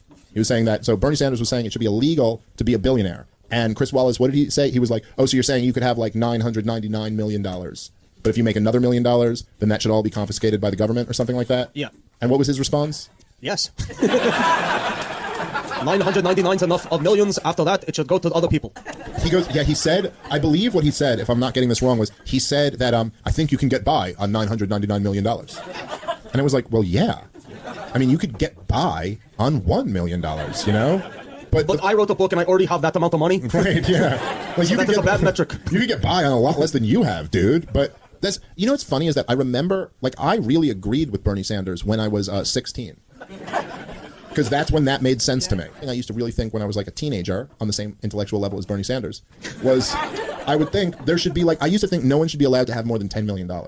Because why do you need more than that? You know, like the same logic. You can live off that. But then I kind of realized, as I learned a thing, that I go, oh, but then anyone who made $10 million would just stop working. Because there's no incentive for them to keep working. So you'd literally convince all of the most productive people in society to stop. That's not a great idea. Like, that's not going to work out well. So Bernie Sanders is saying anyone who's worth $999 million should what? Just shut down their whole operation? Like, that's it. So how do you think that would play out if every billionaire in the country just went, we're done. We're closing our business because there's no reason for me to work anymore? I think that would make us way richer than we are today, right? It really is like commie type fucking thinking. That's what they used to do. They used to go to fucking everyone who had like a farm that was like producing the most and go, this is so fucked up that you're producing so much. It's like what Mao Zedong and Stalin would do. Go to a farm and be like, hey, you're producing so much here that you have more than everybody else. This is wrong. And they were like, okay, we'll stop. And then, you know, everyone starved to fucking death because that's what happens when you do that.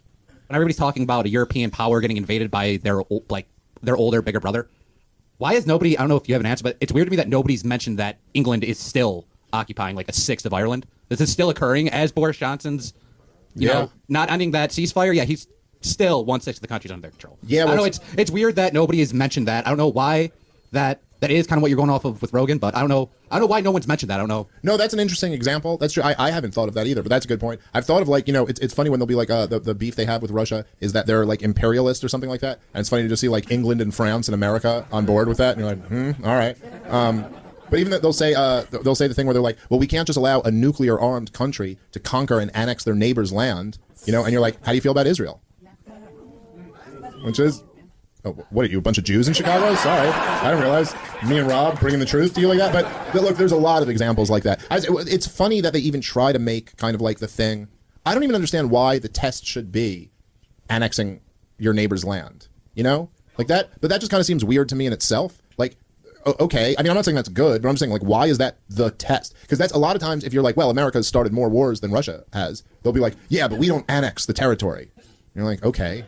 Which like number one, I mean, we kind of do. Like, we'll overthrow the government and then install a government that's pro-America. But even that aside, why does that even matter? Why is the standard who takes more land? Why isn't it like who kills more people?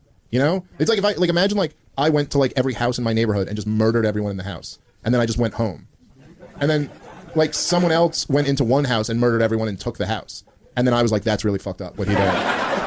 Like he's an asshole for doing that. And you were like, why? It's like, because that's not his house. Like, he doesn't have a right to take that house. And you're like, but you killed all those people in their houses. And you're like, but I left. Like, doesn't that just seem like a crazy, like, fucking ridiculous standard? Like, I don't really care. Like, I shouldn't say I don't care. I do, despite what people on Twitter who give me shit say. I think Russia's really fucked up. I think Vladimir Putin's really fucked up. I just think Americans, like, especially our political leaders, are the biggest hypocrites in the world to say they have a moral objection. Oh, Vladimir Putin started a war. We would never. Like, okay. So anyway, yeah, but that England example is a very good one. Yeah, that's a good point. I never even thought of that. All right, what do we got here, Rob? I always thought Charles Krauthammer was a patriot, but I heard you say he was pure evil. Yeah. Okay. Can you tell me why? I don't know. Oh, right. yeah, no, I'm right. You were wrong. No, I don't know. That's okay. Tell me why. So Charles Krauthammer was like a huge, like he was the big neocon guy. He advocated for every fucking war from the 90s all the way through Obama. I mean, his big criticism of Obama was that Obama was too soft. That when Obama was bombing the shit out of Syria and arming Al-Qaeda, that he wasn't bombing them fast enough and arming Al-Qaeda fast enough. He was just goddamn awful. He was a very smart guy, and everyone at Fox News would always give him a lot of props, like, oh, you're the great, brilliant guy in a wheelchair. But he was absolutely just like a pure neocon fucking evil war hawk. So I don't, if you look at what he advocated throughout his whole career, terrible, terrible guy. Just awful. And he's and wrong about everything. Like he was a guy, just like all the other neocons, he was the guy who was always like, he's supposed to be this big brain foreign policy expert. And he'd always be explaining like, if we overthrow Saddam, then democracy will sweep the region and Saudi Arabia will become a democracy and all of this will happen. And then we did it and the exact opposite happened. And then he'd be like, well, if we do this, if we overthrow Gaddafi, then democracy will sweep Libya and then blah, blah, blah. And we did it and the opposite happened. And then, by like the sixth time, you're like, I don't think you're that smart. And so he was, I hate to speak ill of the dead, especially the crippled dead, but he was a really bad guy. He was. He was not a good fucking guy. So I don't know. If you need more, go back and read some of his articles in the 90s. Go read all his pieces about foreign policy. Read his predictions because he made like really strong predictions and they're all wrong. We fail to realize that the extremists, willing to sacrifice their own lives to kill their enemies, do so out of a sense of weakness and desperation over real and perceived attacks on their way of life, their religion, their country, and their natural resources. Without the conventional diplomatic or military means to retaliate against these attacks and an unwillingness of their own government to address the issue, they resort to the desperation tactic of suicide terrorism. Their anger toward their own governments, which they believe are co-conspirators with the American government, is equal to or greater than that directed toward us. These errors in judgment, in understanding the motive of the enemy, and the constant fear that is generated have brought us to this crisis where our civil liberties and privacy are being steadily eroded in the name of preserving national security. The idea of not only a national but maybe an international cryptocurrency. Technology is great, and I believe in making sure it's legal, but it's also not legal under the Constitution if it's used for dictatorial reasons. And they introduce it, and it's part of one government around the world. That's not very much in defense of our national security. That's sacrificing it, just as we do with the sacrificing of our border. So that's in the news, and I want to surprise you, Daniel. Even if you'd debated this with me in office when we were in office, I'd have voted no on this spending on the IRS. On one hand, we've talked a lot about the militarization of the police and how that's a big problem. When you give your local cops a tank, they're going to be tempted to use it. But what about the militarization of? I would have thought these guys would have had those pocket things in there, with pens in it and calculators. I never thought they'd be coming at us with tanks. Well, here's the article we're talking about. So American Greatness, and Zero Heads did pick it up and tipped us off to it. But Watchdog, IRS has spent $10 million on weapons, ammo, and combat gear since 2020. It's only the first part of 2023. If you put that next one here is from the article. The organization is called Open the Book. It's a government watchdog group. And they found that the IRS spent $5 million in 2021 alone as the agency ramped up the militarization of its agents. In the last 3 years, the IRS has spent a total of $2.3 million on ammo, $1.2 million on ballistic shields, $500,000 on Smith & Wesson rifles, and another $500,000 on Beretta tactical shotguns, and finally $250,000 on body armor. I don't know what they're doing with this. Well, they're telling us what their plans are. I mean, people are going to be very happy because the customer service is going to be improved. What is their business? Oh, it's threatening taxpayers to pay their taxes or they'll be in big trouble. Have you ever heard a story of people being charged with about 3 or 4 really bad crimes and they have a little trouble proving it? So they usually get them on taxes. It's almost a universal fallback on, and they can get somebody on tax evasion. And that, of course, the big problem is the appetite by the people for big government, the appetite for us defending our empire. And a lot of people, will talk tough on the IRS and agree with what we're saying, but they're not all that tough on doing it. We're getting more Republicans, I think, speaking out. But even the overall Republican Party are very ambivalent about a non-interventionist foreign policy and a budget. They're the ones who make sure the budget gets passed. It is bipartisan, and that of course will continue. But they're theoretically getting $80 billion. The government's getting $80 billion access to Biden. They keep talking about how's Biden going to spend it. And I think, how can they get to this point of putting that money in for the emergency COVID episode, and all of a sudden it's Biden's money to spend? I mean, technically it can't be that, but in reality it probably is. And that was when the story came out. But the first thing here to do is have 87,000. They had that in writing. I think they have to back off there because the Republicans have put their foot down a little bit. But that is a real mess. But taxation, we were told once long ago that that's what we have to pay for civilization. And I've sort of disagreed with that statement because when I see it spent at home or abroad, it doesn't look like we're civilizing anybody. No, not at all. And I think it raises a bigger issue of, and I think it's legitimate, we may overuse the term, but I think it's part of the deep state. They're unelected, they're bureaucrats, they're well armed, they take on a life of their own, just like remember with Homeland Security. That's what you warned about when they started it. This is going to take on a life of its own. This is not going to protect us from the bad guys. It's going to call us the bad guys. And I think that's what's happening. It's a bigger problem. And it's all about, as you say, it's not like they really need to, get that last dollar out of granny. What they're trying to do is to enforce compliance. They're trying to let you know what your place is and you'll stay in your place. But we may be the economic and the military giant of the world, but the effort to stop this war on our liberties here at home in the name of patriotism is being lost. The erosion of our personal liberties started long before 9/11, but 9/11 accelerated the process. There are many things that motivate those who pursue this course, both well-intentioned and malevolent. But it would not happen if the people remained vigilant, understood the importance of individual rights, and were unpersuaded that a need for security justifies the sacrifice of liberty, even if it's just now and then.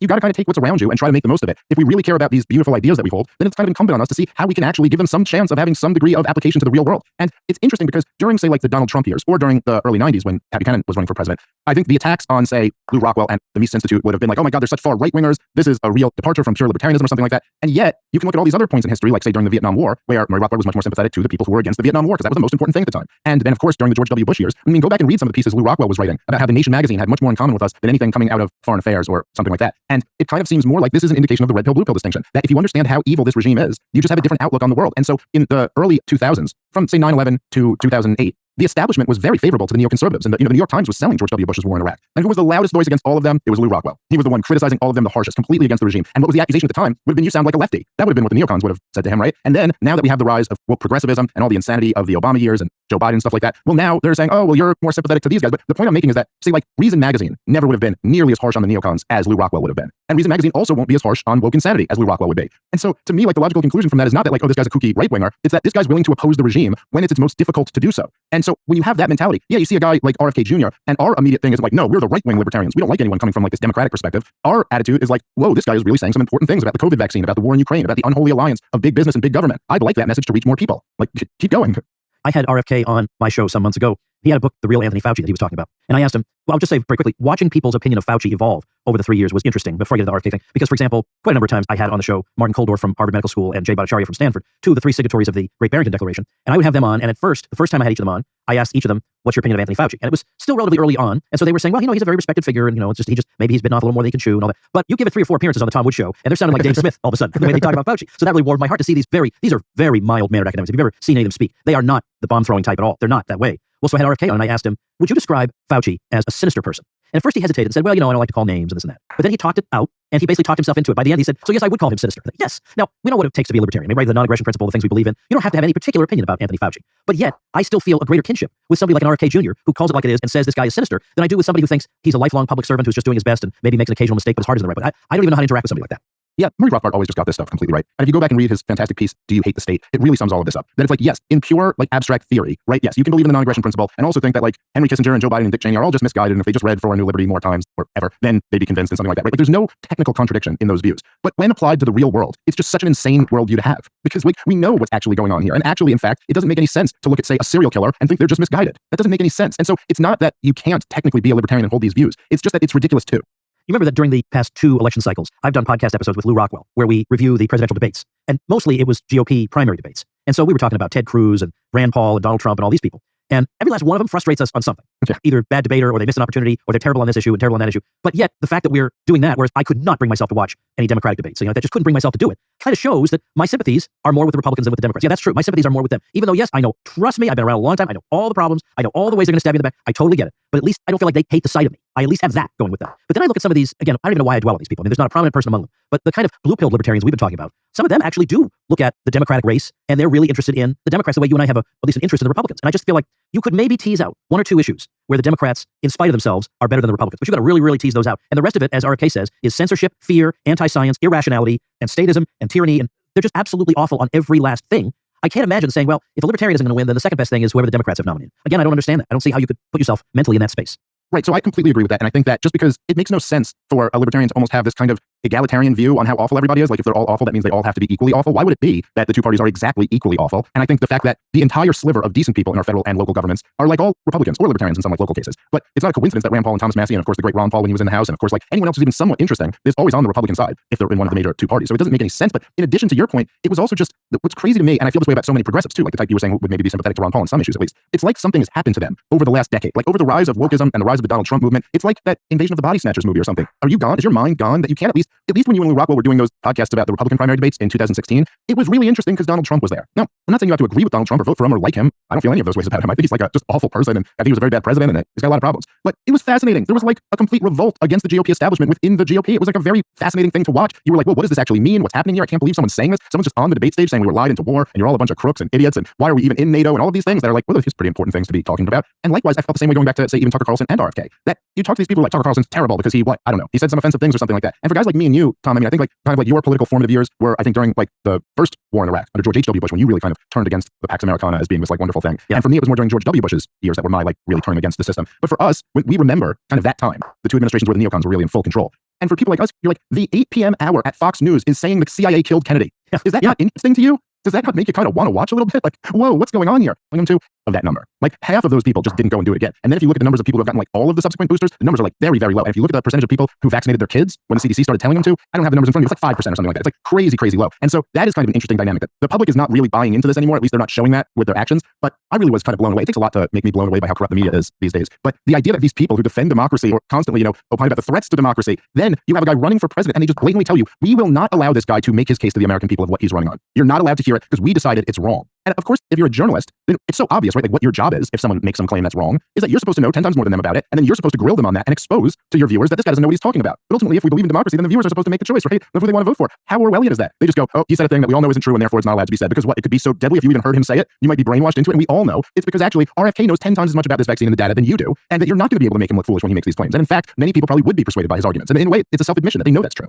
Yeah, I'm pretty sure that is exactly the dynamic. So now they have to figure out, are they going to ignore him or are they going to try to interview him but ambush him? I feel like if they ignore him, okay, they can do that, but it's harder to do that in the age of the internet. And secondly, if they just invite him on in order to ridicule him, he doesn't take that line down. He's a fighter. He's very aggressive in defending himself, and he obviously knows his stuff, and he's prepared to go toe-to-toe with them. So I think he's a fascinating guy to watch, and I'm going to be following him very closely. And I know I'm going to get emails about, oh, but don't you know he thinks this and he thinks that? Yeah, I know. I don't. What I need from him is simply to say forbidden things in public. That's all. I think that's a safe bet. He'll land somewhere. Maybe he'll start his own thing. Maybe he'll land on some existing online platform. The disappointing thing about that to me would be the nice thing about having him on network television is that grandma can be flipping through the channels and accidentally see him. Whereas grandma is much less likely to be going online and then figuring out how to join a monthly pay internet network to see Tucker Carlson. I like that he is broadcast over a device on which people could just stumble upon him. At the same time, though, maybe I shouldn't be so concerned about that because consider the audience of Joe Rogan, who is not on network television and yet seems to outdo the network television people in terms of audience. So how do you feel about this, about people like Tucker and I think more and more people over time, the RFK Juniors who are censored in the regular media, migrating to another area? Does this mean they're going to be in some ghetto of the internet, or does it mean that they have a chance to become bigger than ever? Yeah, kind of all of that. Like, I agree with you. They're all true, but it just kind of, this is the situation whether we like it or not. So like, yes, if you've ever tried to get I know I talked to my mother and my mother-in-law about trying to get them to download an app. It's a battle. And so I doubt a lot of those people who might watch Fox News are going to necessarily follow Tucker to where he goes. There is something about there being like one last kind of reasonable and interesting voice in cable news and him being the biggest show that was great. But the truth is that like Joe Rogan has an audience that's probably 4 to 5 times the size of Tucker Carlson's cable news show. And there really is much more potential for him to have a show that's much bigger than what he had on Fox News. And so I would like the message to get out to as many people as possible, the important things that Tucker Carlson has to say. And so I guess I'll have to sell for the fact that more people actually consume podcasts and platforms of different sizes on the internet at this point. So there's a very weird dynamic here where, say, guys like Joe Rogan and Tucker Carlson, who are like the biggest platforms out there, people over at MSNBC or at CNN or the New York Times will talk about them like they're these very controversial figures. Oh, this very controversial figure, Tucker Carlson, this very controversial figure, Joe Rogan, says Brian Stelter. how's he controversial? And you're not. You have 150,000 people watching you, and he's got 15 million. What are we talking about here? There's no like argument about, it kind of reminds me like a parallel in our little world where the kind of woke libertarian types who will say Tom Woods or Ron Paul is a very controversial figure. But then like, you're like, no, they're not. Go to any libertarian event. These are like the most beloved figures that we have. They're the biggest draws who everyone wants to hear give a speech. And then somebody who couldn't get 4 people in a room will be like, well, this very controversial guy, Ron Paul, is speaking at a Mises Caucus event or something. It's such a weird inverse of reality. So I think what's happening more and more is that this alternative world is becoming the mainstream world. And probably it's for the best that Tucker joins it. Yeah, so let's see what happens. I don't know if you've heard this stuff, but I'm hearing things like, I heard this thing that he wasn't technically fired, he just had his show taken away, and so he's still under restrictions as to what he can do. I don't know if there's any truth to that, but that seems like the kind of arrangement he could probably get away with breaking one way or another. Legally, he could figure something out. But I am curious to see what happens. And it does seem like it came as a surprise to him. So I don't think it's the case that he had something in his back pocket ready to go. I think he's probably had a bit of whiplash so far, but I'm sure he's going to have no shortage of options. Well, Patrick Bet-David just publicly offered him $100 million over 5 years. Yeah, $100 million, and Patrick Bet-David has $100 million to give him. So like that's interesting. And I'm sure like between say Blaze and the Daily Wire and Rumble and Patrick Bet-David and all types of other options, Tucker would be fielding just enormously lucrative offers. Again, to the point you made, yeah, we don't know exactly what the contractual details are, and that is a very important variable in all of this. But I do know that lots of other people, Megyn Kelly and lots of other people, Bill O'Reilly even, although his audience was much older than Tucker's, and therefore I think he didn't have the ability to bring people over to the internet with him. But they were all fired and were able to go and start doing their shows. So I have no reason to assume that Tucker won't be able to do that ultimately. The other interesting dynamic to all of this, which is a big one, we should probably mention real quick, is I don't know if you've seen, Tom, but any of the ratings information that's come in since Tucker's been gone. Oh, geez, absolutely catastrophic. It makes the boycott of Bud Light look like nothing. Fox News' 8 p.m. hour is now losing the cable news war for the first time. Like this has never happened since I've been paying attention to politics. It was always Fox News just lapping CNN and MSNBC. They crashed the first night without Tucker. The ratings were half of what Tucker averaged, and then they took a nosedive since then. So like that was them getting a lot of people who at least maybe were just interested in like, are they going to address this on tonight's show, and then just didn't care to continue. And there's something really, really interesting about that because in the past, even when Fox News lost like the biggest people, when they lost Bill O'Reilly, people still tuned in for Megyn Kelly. When they lost Megyn Kelly, people still tuned in for Hannity or Tucker or whoever. But this feels different, and this is different because no one else is going to do the show that Tucker Carlson's going to do. None of these other guys are going to be as interesting as he was or take the positions that he took. So the other aspect of this is Fox News is in a lot of trouble. They've got no one on deck who seemingly can fill these shoes.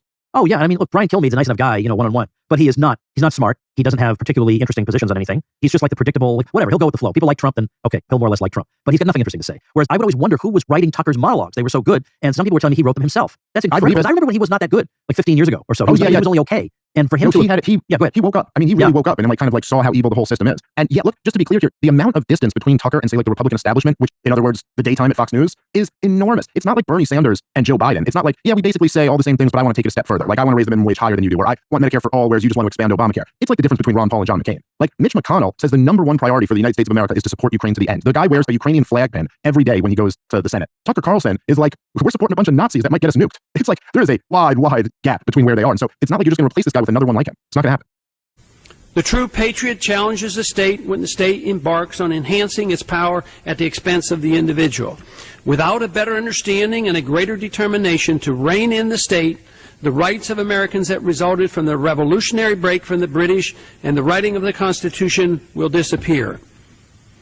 The record since September 11th is dismal. Respect for liberty has rapidly deteriorated. Many of the new laws passed after 9/11 had in fact been proposed long before that attack. The political atmosphere after that attack simply made it more possible to pass such legislation. The fear generated by 9/11 became an opportunity for those seeking to promote the power of the state domestically, just as it served to falsely justify the long planned for invasion of Iraq. And say that the Russians are more active than we've seen them in years. And this is, as you pointed out, despite all of the efforts that they're undertaking inside Ukraine. The Russian military has not been degraded. Now, one of our snarky ex-CIA colleagues said, I guess General Cavoli is getting ready to retire since he's now liberated to speak the truth. But this is hardly the administration line, Alistair. It's not at all. I mean, we live in this extraordinary world now. I mean, it is becoming more and more Kafkaesque. I mean, it's just, you cannot say, if you say anything.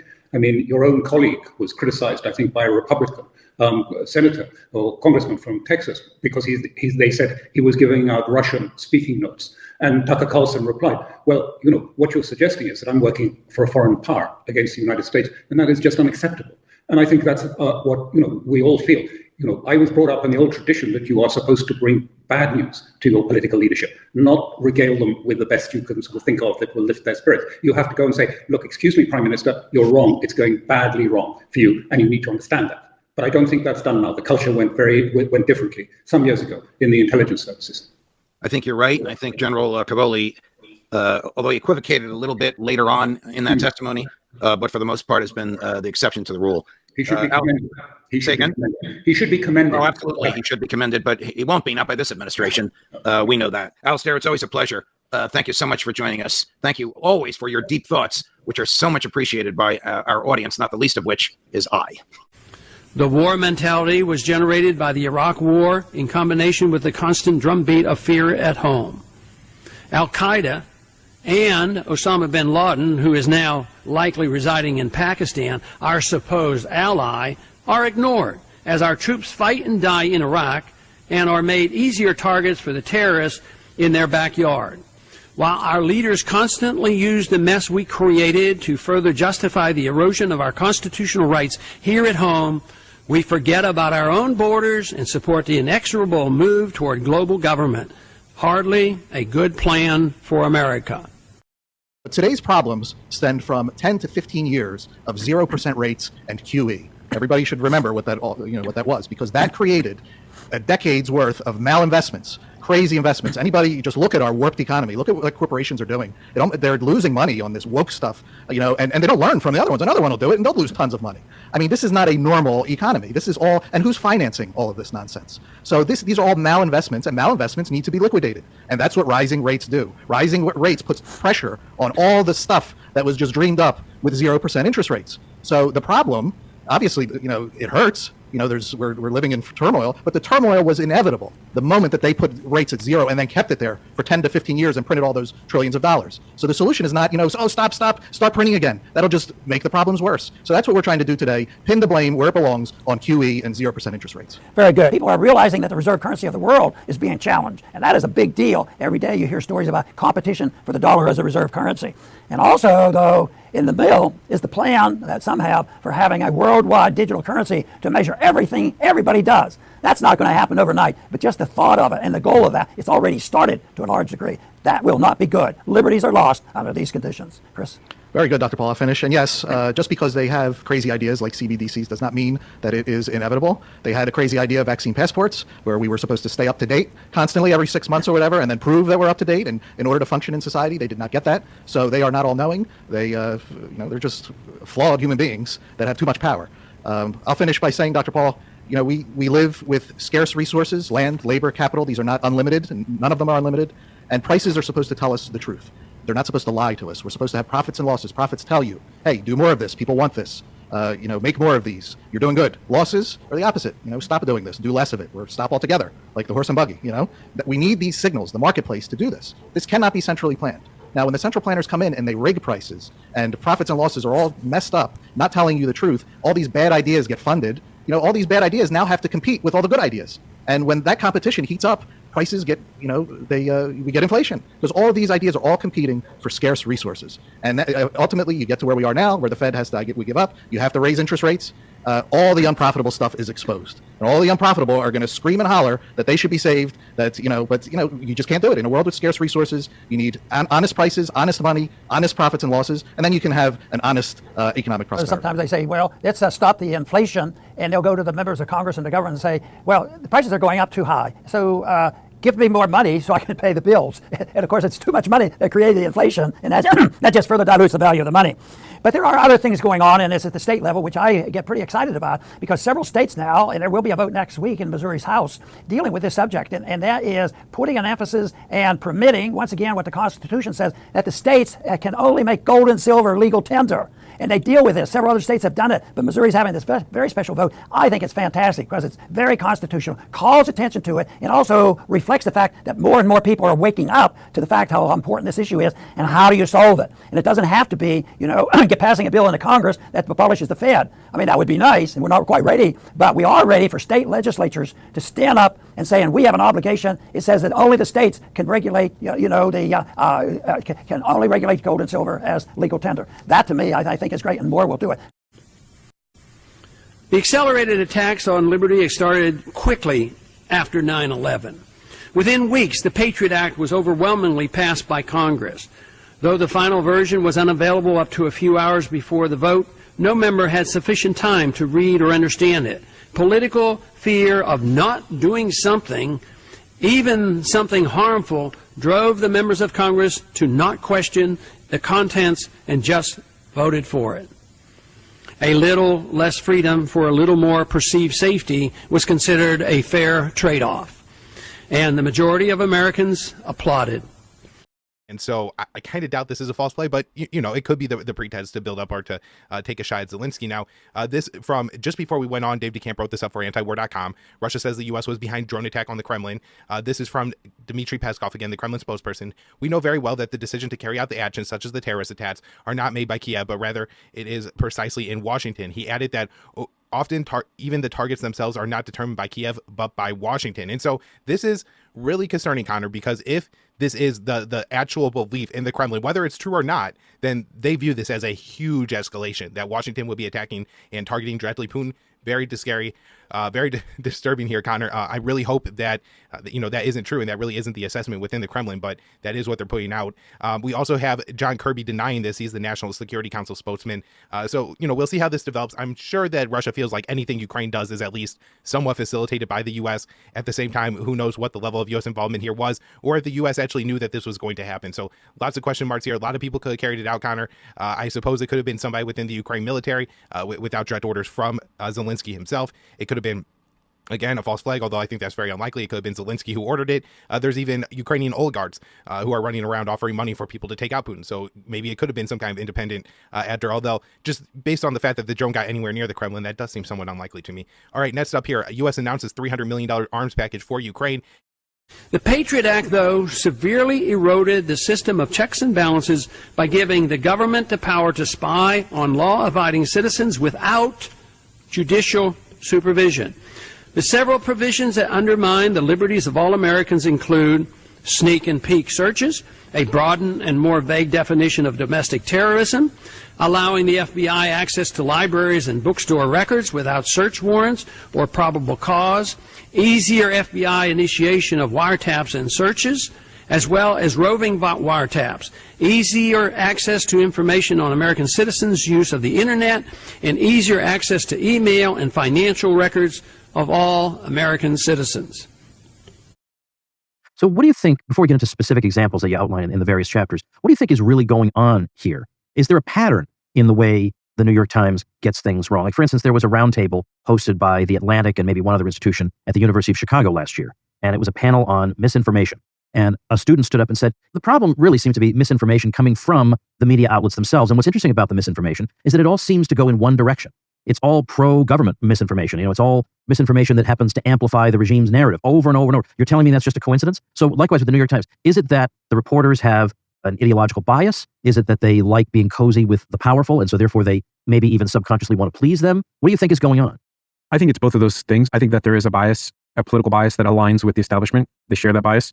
And I also think that over the last few years, there's been kind of this coagulation of big media, big government, and also big brands, big companies, that they have become almost, the lines have blurred in a very disturbing way. And we really saw that with the Twitter files, where you've got this crazy mix of big tech, Twitter in this case, and I'm sure it happened in Facebook and others, we just don't know it, the FBI or whoever might have been getting involved, sometimes with the White House, and the media, the New York Times and co., who are publishing the stuff that the government establishment wants published, and the government establishment is then reaching out to the big tech to tell them what not to publish. And then big tech is boosting the right stuff and censoring so-called wrong stuff. And it's all working synergistically. It's like a super corporation where power and money and ideology have become this stew, this toxic stew in America. I'm sure it's always been there to an extent, but I really do feel it's shifted because, at least nominally, at least on the face of things, you used to have the media somewhat at odds with government. They didn't like that government would launch wars. And after the New York Times and co. were sort of cheerleading the Iraq war for a few months, they swung back in the other direction, and they were quite critical, and they really were against that war for the rest of it. And now we're seeing a very different picture with the Ukraine war, where the cheerleading has not stopped. They are continuing to cheerlead and continuing to push for this kind of total victory that, even if it has any remote likelihood, is going to be incredibly costly, not just in terms of American treasure, but in terms of lives, in terms of the lives of civilians in Ukraine. The longer this goes on, the worse it gets for them. So we've seen this kind of new power structure emerge. Eisenhower warned about a military-industrial complex. We're kind of seeing something that's more like a media-industrial complex, and media broadly construed, that includes brand media, all the branding that delivers these ideas to the people on a very ground level. People are not necessarily reading the New York Times every day, but they are consuming brand media and brand culture, and that part of the media does get the same ideas from the news media. The news media seems to be taking its cues from the government and from the establishment, which, again, it's just a very strange thing to watch. And we really saw that in very painful detail with COVID, and some of the storylines that emerged out of the media really were coming from the top echelons of government and were just accepted. They were not challenged. And just one more piece of this, we're also seeing the revolving door spinning very quickly between media and government. We see Jen Psaki getting a job, I believe, at MSNBC, as an anchor while she's still serving in government. I mean, that is remarkable. It was so remarkable that NBC, some of the reporters and staffers at NBC kind of were up in arms for about 30 minutes until they were told to quiet down. But it really was a remarkable moment where this woman is hired while still in government, and nobody thought that to be problematic. The attack on privacy has not relented over the past 6 years. The Military Commissions Act is a particularly egregious piece of legislation, and if not repealed, will change America for the worse, as the powers unconstitutionally granted to the executive branch are used and abused. This act grants excessive authority to use secretive military commissions outside of places where active hostilities are going on. The Military Commissions Act permits torture, arbitrary detention of American citizens as unlawful enemy combatants at the full discretion of the President and without the right of habeas corpus, and warrantless searches by the NSA. It also gives to the President the power to imprison individuals based on secret testimony. I've tried to think over, the years about an equal parallel to have Americans truly understand the China-Taiwan situation. I mean, it would almost be like, how Hawaii was, there were natives that were living there that the U.S. kind of took over. And it's a very crude parallel, but it's like, what if Hawaii actually was only 100 miles off the coast of California? And if there was a civil war in the United States between the Democrats and the Republicans lost, and they all withdrew to go live on Hawaii and take it over. And the war never really ended. That civil war never really ended. And now China was trying to interfere and support Hawaii against mainland U.S. Or maybe a better example would be, I don't know if it'd be better, if Texas was actually an island and Texas seceded from the United States, and the U.S. thought that Texas had no right to secede, and they were locked in a frozen conflict for 30 years. And then China comes in and wants, if China helped the secession in a way, because the U.S. did support Chiang Kai-shek during the Chinese Civil War, and actually had troops and forces deployed on Taiwan throughout the 50s and 60s. So anyways, yeah, it's an imperfect analogy and it doesn't quite work, but the kind of conception remains. But since 9/11, presidential signing statements designating portions of legislation that the President does not intend to follow, though not legal under the Constitution, have enormously multiplied. Unconstitutional executive orders are numerous and mischievous and need to be curtailed. Extraordinary rendition to secret prisons around the world has been widely engaged in, though obviously extra legal. A growing concern in the post-9/11 environment is the federal government's list of potential terrorists based on secret evidence. Mistakes are made, and sometimes it is virtually impossible to get one's name removed, even though the accused is totally innocent of any wrongdoing. Like I said, it's just so obvious. You're like, when you realize the complexities of this situation and how dangerous the downside is, you're like, what in the world are we doing here? Like, why would we possibly be a part of this? Why? I mean, if this does turn out to be a Ukrainian strike on Russia, it almost seems like Vladimir Putin will have no choice but to escalate. And what is escalation exactly at this point? I don't know. I don't think this is going to be enough to get him to drop a fucking nuke.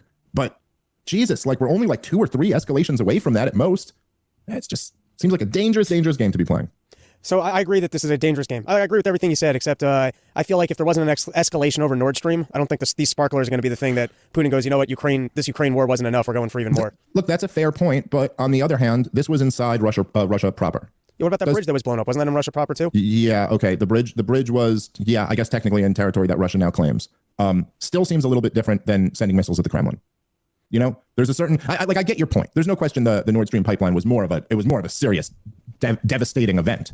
And look, it's true. Vladimir Putin has, and this is a story you won't, hopefully that's not the case. But I do agree. The second I saw it, I was like, shit, like, what are we doing here? We're just trying to make things worse when, we should be making all efforts to de-escalate. And so, yeah, we're all playing a losing game here, and this is stupid. And that looked bad. Oh my God, you're actually striking at the Kremlin. It just doesn't really add up to me how small, like, I didn't see much. There was like a little pop in the sky above like the flag. The only thing that would make sense is, I guess, if Ukraine's threatening to go, look, we could get things in over here. It just doesn't really make sense as a false flag, and it doesn't make sense as a serious attack. Whether you're talking about in Ukraine or in Russia, when you're fighting these wars, this is a part of the statist mindset. It's like, as I was saying before, breaking down all the different conflicting interests within Ukraine. People have this kind of statist mindset of like a country is a thing. So like on a whatever, there's what people be like, China unleashed this virus on the world, and then there's just be some random guy in China who's like, I didn't unleash anything. You know what I mean? In the same way that if Joe Biden does something and you're like, America did this, we're kind of like, could we not be a part of that whole group that did that? Because we're not really for it. when you're looking at Ukraine fighting Russia, the tendency, it's just the way human minds work also, is we think in terms of patterns and we try to simplify things so we can understand them and interact with the world. But you think of, okay, Ukraine and Russia, and they're at war. But really, this war is being fought by two conscripted armies. People are being forced to fight a war right now, you know? And the reason you force people to do things is because you're not confident they would do them voluntarily. That's, you know what I mean? Like that's typically why governments use force. And so they are, there are armies of people who are being forced to fight a really gruesome, bloody battle against each other right now. And a lot of times this engenders resistance. A lot of times there might be a lot of military-age males in Russia who aren't so thrilled with the prospect of fighting this war, and vice versa. And there are always political disagreements within these countries. A national ID card is now in the process of being implemented. It's called the Real ID card and is tied to our social security numbers and our state driver's license. If Real ID is not stopped, it will become a national driver's license ID for all Americans. We will be required to carry our papers. Some of the least noticed and least discussed changes in the law were the changes made to the Insurrection Act of 1807 and to Posse Comitatus by the Defense Authorization Act of 2007. These changes pose a threat to the survival of our republic by giving the President the power to declare martial law for as little reason as to restore public order. The 1807 Act severely restricted the President in his use of the military within the United States borders, and the Posse Comitatus Act of 1878 strengthened these restrictions with strict oversight by Congress. The new law allows the President to circumvent the restrictions of both laws. The Insurrection Act has now become the, quote, Enforcement of the Laws to Restore Public Order Act, close quote. This is hardly a title that suggests that the authors cared about or understood the nature of a constitutional republic. Now, martial law can be declared not just for insurrection, but also for natural disasters, public health reasons, terrorist attacks or incidents, or for the vague reason called other conditions. The President can call up the National Guard without congressional approval or the governor's approval, and even send these state guard troops into other states. Okay, and last, real quick, who's this Julian Assange, and what's he got to do with the American government being the greatest heroes of free speech in the world? Yeah, so Wednesday was World Press Freedom Day. Of course, Blinken and Biden, I mean, they just come off so hypocritical, just so full of it. And you had Matt Lee from AP asking the State Department spokesman if the State Department considers Assange to be a journalist, and he wouldn't answer the question. And Sam Husseini asked him something similar, about what about the revelations that WikiLeaks has shown? And he said, I'm not going to comment on Julian Assange. It's just he's charged with these criminal charges, and that's that. And also Biden at the White House Correspondents' Dinner said journalism is not a crime, but they're trying to put Julian Assange away for 175 years for doing journalism. The good news is there's been some pressure from Congress. Rashida Tlaib and about 6 or 7 other progressives, the squad, sent a letter to Merrick Garland recently telling them to drop the charges. There's been pressure from the New York Times and other media outlets. It seems to me just like more people are talking about it that weren't really before. So hopefully that momentum keeps moving, but they're just so full. I mean, this is why the world is not taking this administration seriously and not following along on everything, because they're just so hypocritical. Yep. All right, you guys, that's Dave DeCamp. He's news editor at antiwar.com. Thank you, Dave. The American Republic is in remnant status. The stage is set for our country eventually devolving into a military dictatorship, and few seem to care. These precedent-setting changes in the law are extremely dangerous and will change American jurisprudence forever if not revised. The beneficial results of our revolt against the king's abuses are about to be eliminated, and few members of Congress and few Americans are aware of the seriousness of the situation. Complacency and fear drive our legislation without any serious objection by our elected leaders. Sadly, though, those few who do object to this self-evident trend away from personal liberty and empire building overseas are portrayed as unpatriotic and uncaring. Though welfare and socialism always fails, opponents of them are said to lack compassion. Though opposition to totally unnecessary war should be the only moral position, the rhetoric is twisted to claim that patriots who oppose the war are not supporting the troops. The cliche, support the troops, is incessantly used as a substitute for the unacceptable notion of supporting the policy, no matter how flawed it may be. Unsound policy can never help the troops. Keeping the troops out of harm's way and out of wars unrelated to our national security is the only real way of protecting the troops. With this understanding, just who can claim the title of patriot? Before the war in the Middle East spreads and becomes a world conflict for which we'll be held responsible, or the liberties of all Americans become so suppressed we can no longer resist, much has to be done. Time is short, but our course of action should be clear. Resistance to illegal and unconstitutional usurpation of our rights is required. Each of us must choose which course of action we should take: education, conventional political action, or even peaceful civil disobedience to bring about necessary changes. But let it not be said that we did nothing. Let not those who love the power of the welfare warfare state label the dissenters of authoritarianism as unpatriotic or uncaring. Patriotism is more closely linked to dissent than it is to conformity and a blind desire for safety and security. Understanding the magnificent rewards of a free society makes us unbashful in its promotion. Fully realizing that maximum wealth is created and the greatest chance for peace comes from a society respectful of individual liberty. And Madam Speaker, I yield back the balance of my time. Thank the gentleman.